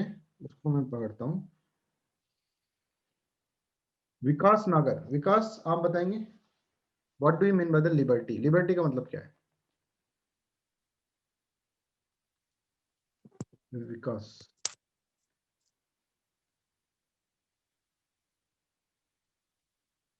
अच्छा, ये भी सही है ना अपने क्लास के अंदर, मतलब ऑफलाइन क्लास में तो नहीं होता है। विकास, क्या आप लोग सुन सकते हैं? देखो, अगर तुम नहीं बता पा रहे हो तो चैट में लिख दो भाई, ऐसे बताना तो। योगेश बताएंगे? योगेश,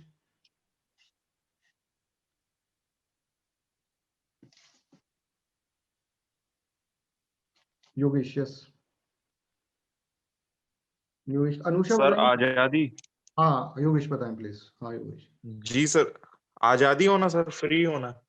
आजादी होना, तो आजादी होना तो अगर मेरे पास आजादी है कि मैं